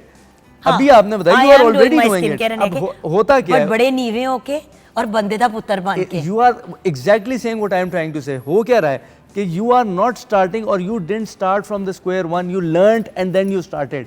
आपने वहां जहां छोड़ा ना, जब पहली दफा आपने स्टार्ट किया था, दैट वाज स्क्वायर वन। अब देखो ना, ओवर कॉन्फिडेंस का लेवल ये था, मैं जुगन हूँ, हाँ, मैं जुगन हूँ, मुझे अब वो लोग जानते कॉन्फिडेंस हैं। खत्म हो तो गया। अगर मैंने परचून की दुकान खोल दी तो सब कहेंगे कि जुगन की परचून की दुकान है। भाई क्यों आएंगे? 70,000 परचून की दुकानें हैं। यही लर्निंग है, यही लर्निंग तेरे है ना कि दे तो क्यों आएगा कोई? अब आप उस इमेच्योरिटी से नहीं स्टार्ट कर रही, तो यही लर्निंग है। You have travelled that long distance, और अब आप जहां से स्टार्ट कर रही हैं वहां से वो स्क्वायर वन नहीं है। That's the learning. होता क्या है, अगर इसको समझें, लगती किताबी बात है, लेकिन अगर इसको प्रैक्टिकल वर्ल्ड में देखें, and I am sure you would have seen it in your own venture, कि यू आइदर सक्सीड और यू लर्न। फेलियर उस वक्त है जिस वक्त आपने कह दिया कि I am not doing it any more. क्योंकि दोबारा जब आप स्टार्ट कर रहे हैं ना, तो आप उन तमाम लेसन्स के बाद स्टार्ट कर रहे हैं जो आपको पिछले वेंचर ने, पिछले फेलियर ने सिखाए थे। That's what you have learned and now that's not the first step. हम बात सिर्फ फायदों की कर रहे हैं, नुकसान क्या है एंटरप्रेन्योरशिप का? आपकी बातों से तो लग रहा है कि कोई नुकसान नहीं है। नुकसान है ना, कई नुकसान है। कई नुकसान है। रिस्क मैनेजमेंट आपको करना पड़ेगी, हाई रिस्क हाई रिटर्न। तो किस तरह कोई रिस्क मैन, अब एक 18 या 20 साल का लड़का या लड़की कैसे रिस्क मैनेज? अब आप इसमें एक बड़ा इंपॉर्टेंट मेरा पॉइंट समझ रहे हो ना? I am playing devil's advocate. हाँ, नहीं, you are, and it is ठीक है, आपकी एंड बात आई एम ठीक है। Glad someone is doing that. या होता ये है कि एक जो सब में बड़ा फैक्टर हम मिस कर रहे हैं ना इसमें, वो लक का भी फैक्टर है। आपने 3 यार वेंचर्स, किस्मत का होता है ना, हाथ बिल्कुल सर होता है किस्मत बिल्कुल का। होता है। किस्मत का हाथ होता है, बट यू मेक योर किस्मत योरसेल्फ। देखिए, अगर बिल्कुल ठीक बात है, इसमें आपका अगर वो आप राइट स्टेप्स, जिस तरह ये ना करके आप आपने एक वक्त में 4 वेंचर शुरू कर दिए, आपका फोकस एक पर भी नहीं है, बिल्कुल सही। तो आप फेलियर है ना। मैं एक सिंपल सी चीज़ कहूँगा, फिर हम ये क्यों कहते हैं कि right place at the right time, right person right place right time, ये क्यों हम बात करते देखिए, हैं? किस्मत की अगर बात करें sir, I am a living example of that. जिस स्टेज पे मेरे बच्चे का मैंने दाखला करना था एक ऐसे स्कूल में जहाँ पे 1-1.5 साल उसकी तैयारी करनी होती है लाहौर में, उस वक्त किस्मत का कुछ ऐसा खेल हुआ कि पीटीवी से मुझे आ गई ऑफ़र मॉर्निंग शो करने की। अगर उस वक्त ये मॉर्निंग शो मैंने ना स्टार्ट किया होता तो आज 16 साल मुझे शायद यहाँ पे ना होते। अच्छा, थोड़ा सा उससे, आप समझ रहे हैं? नहीं, व्हाट आई मीन, अब एट द सेम टाइम, अब जो मैंने, अगर ब्रांड एक है मेरी, उस ब्रांड में मुझे सक्सेस क्यों मिली? क्योंकि मैंने एक ऐसे बंदे के साथ काम किया जिन्होंने एक्चुअली, उन्होंने मुझे अप्रोच किया, उन्होंने मुझे कहा कि यार अगर हम ये कंबाइंड वेंचर कर लें। उनका ऑलरेडी एक सक्सेसफुल काम चल रहा था, ये अब उसकी सब ब्रांड बन रही थी, तो मुझे पता था कि बंदा जो है का उसमें कुछ हद तक ब्रेन सेल्स भी आपके चलते हैं और व्हाटएवर, लेकिन बॉस राइट लोगों से। If I didn't have a good partner, if I didn't get the job eight PTV at the time that I did, आज शायद मैं मॉर्निंग शो एंकर ना होती, शायद मैं अपना वही कर रही होती, ड्रामे वगैरह। I believe that you are a Luck very है। Lucky person. I am. आपको सही पार्टनर मिला। अल्लाह का शुक्र है। कई लोगों के वेंचर्स इसलिए खत्म हो जाते हैं कि पार्टनर बदनीयत निकल आता है। कुछ, हाँ जी, ठीक है, होता है इस तरह, और वो इसमें उनका कसूर आई नहीं होता। एक्सपीरियंस्ड इट ना, सो आई नो। सही। अच्छा, अभी जो आपने बात की कि 16 साल से PTV, I will give you another example of yours. Sajni was a right thing at the right time. Exactly, the It was a music game video. changer. It was a Had game- it not be there, तो things would have been different. I agree. ठीक है? तो sir किस्मत है। किस्मत तो देखिए बड़ा- एक ही जगह में एक बड़ा ही अमल स्ट्रिप पे दखल है। 3 रेस्टोरेंट खुले हुए हैं, एक सुपर हिट जा रहा है, बाकी 2 का खाना उससे ज्यादा अच्छा है। खाना उससे, मैं एक जगह को जानती हूँ जॉर्ज टाउन में 3 रेस्टोरेंट एक ही जगह पे, जिसका सबसे बुरा खाना है बॉस, वो चल रहा है। देखिए कोई ना कोई बिजनेस टेक्निक्स उसने अपनी मार्केटिंग स्ट्रेटजी ऐसी डेवलप की होगी कि कस्टमर अट्रैक्ट हो रहा है। आई एग्री विद यू कि किस्मत का अमल दखल है। हाँ जी। बट लेकिन साथ साथ अगर लेट से आप एक बच्चा है, आपने भी जिक्र किया कि बच्चे आप कोई भी मतलब आपने बच्चे को स्कूल दाखिल करना है, आप स्टडी करते हैं, तमाम स्कूल्स में जाते हैं कि किस आपने पब्लिक सेक्टर स्कूल में एडमिशन करना है, प्राइवेट स्कूल में एडमिशन करना है, किस टियर में करना है। हर तरह के टियर के स्कूल्स अवेलेबल है ना। आपने 50,000 पर मंथ पे करना है, आपने 1 लाख रुपये पर मंथ पे करना है। अब 1 लाख रुपये पर मंथ फी पे करनी है, उसकी भी स्कूल्स मल्टीपल हैं। आपने सिलेक्शन करनी है कि किस लेवल के स्कूल में कहाँ पर क्वालिटी ऑफ एजुकेशन है। अब हर ब्रांच का रेटिंग अलग डिफरेंट है। लेकिन आप ये देखें कि वेरियस डिफरेंट स्कूल्स में बच्चे पढ़ रहे होते हैं, हाँ। लेकिन गवर्नमेंट सेक्टर का कोई अंदरून किसी ऐसे गांव, ऐसे देहात जिसका शायद ज़्यादातर लोगों ने नाम भी नहीं सुना, उसके वो मैट्रिक में टॉपर निकल आता है, जबकि पेरेंट्स ने अपनी तरफ से बच्चों को बड़े अच्छे स्कूल्स में डाला। सो देखें, there is planning, there is moments, there is life, ये सब चीज़ें होती हैं।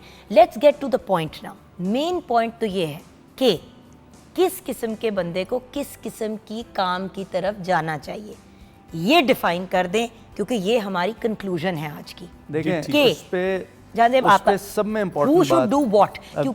क्योंकि पेरेंट्स पहले से फैसला कर लेते हैं इसको नौकरी पे लगाना है, इसको बिजनेस में लेके आना है फैमिली की, या इससे बिजनेस करवानी है।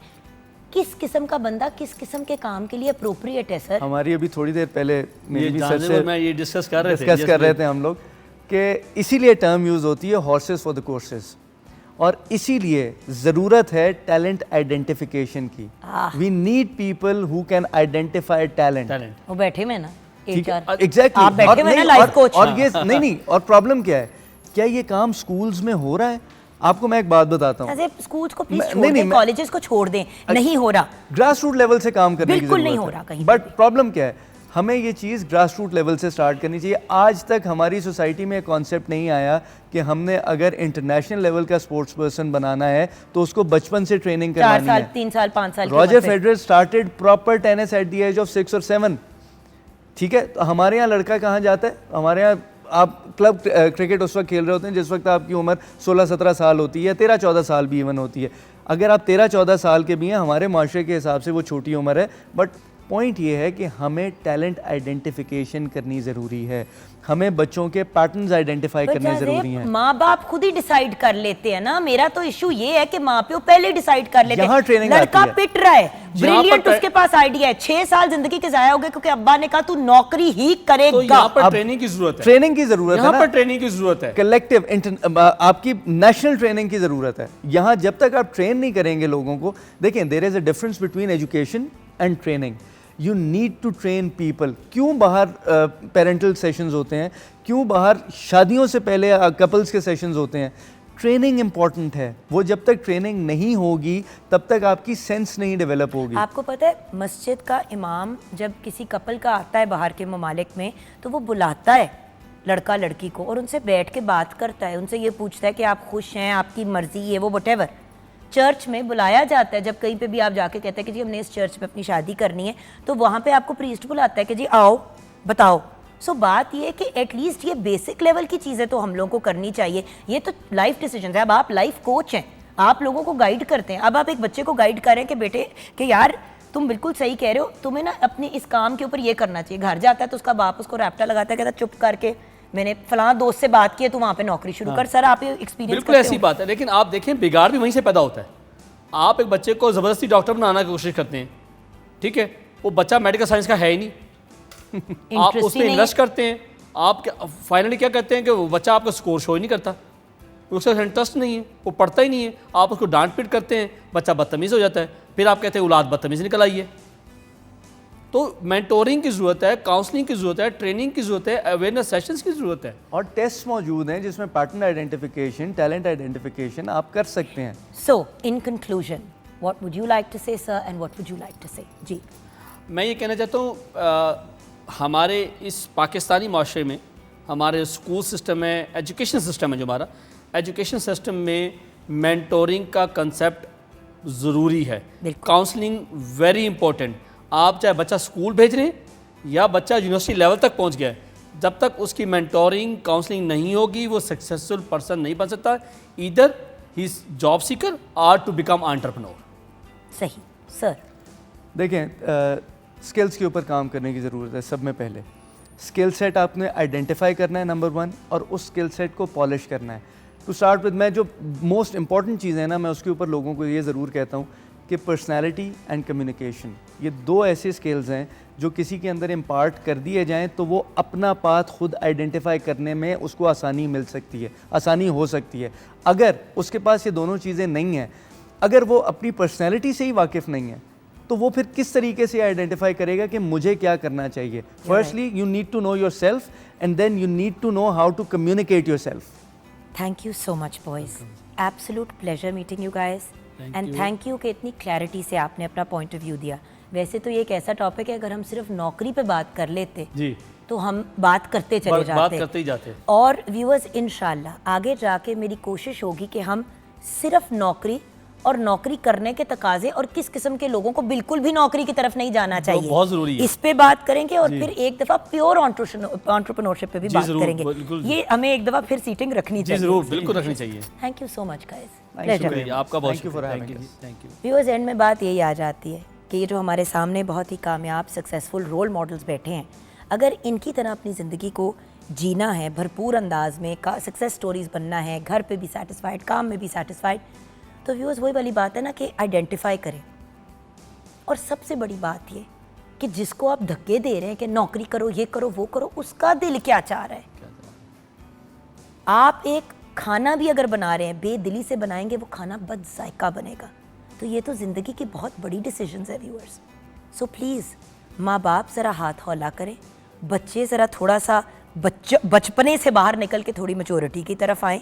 ये जो हमने कुग्गू बच्चे बनाए, मैंने अपने घर के अंदर 18 साल के बच्चे को भी हमने मुंह में चूसनी डाल के घर पे बिठाया हुआ है, थोड़ा सा उनको भी मैच्योरिटी की तरफ लेके आएँ। वेस्ट की सारी फजूल चीज़ें उठा लेते हैं, अच्छी चीज़ों से हम इंस्पायर नहीं होते।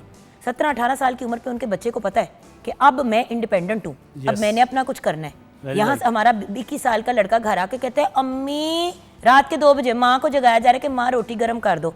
माँ ने माइक्रोवेव में डालना था, वो खुद भी डाल सकता था, लेकिन खैर ये एक और दास्तान है, किसी और दिन डिस्कस करेंगे। अपना ख्याल रखिएगा, खुदा हाफिज।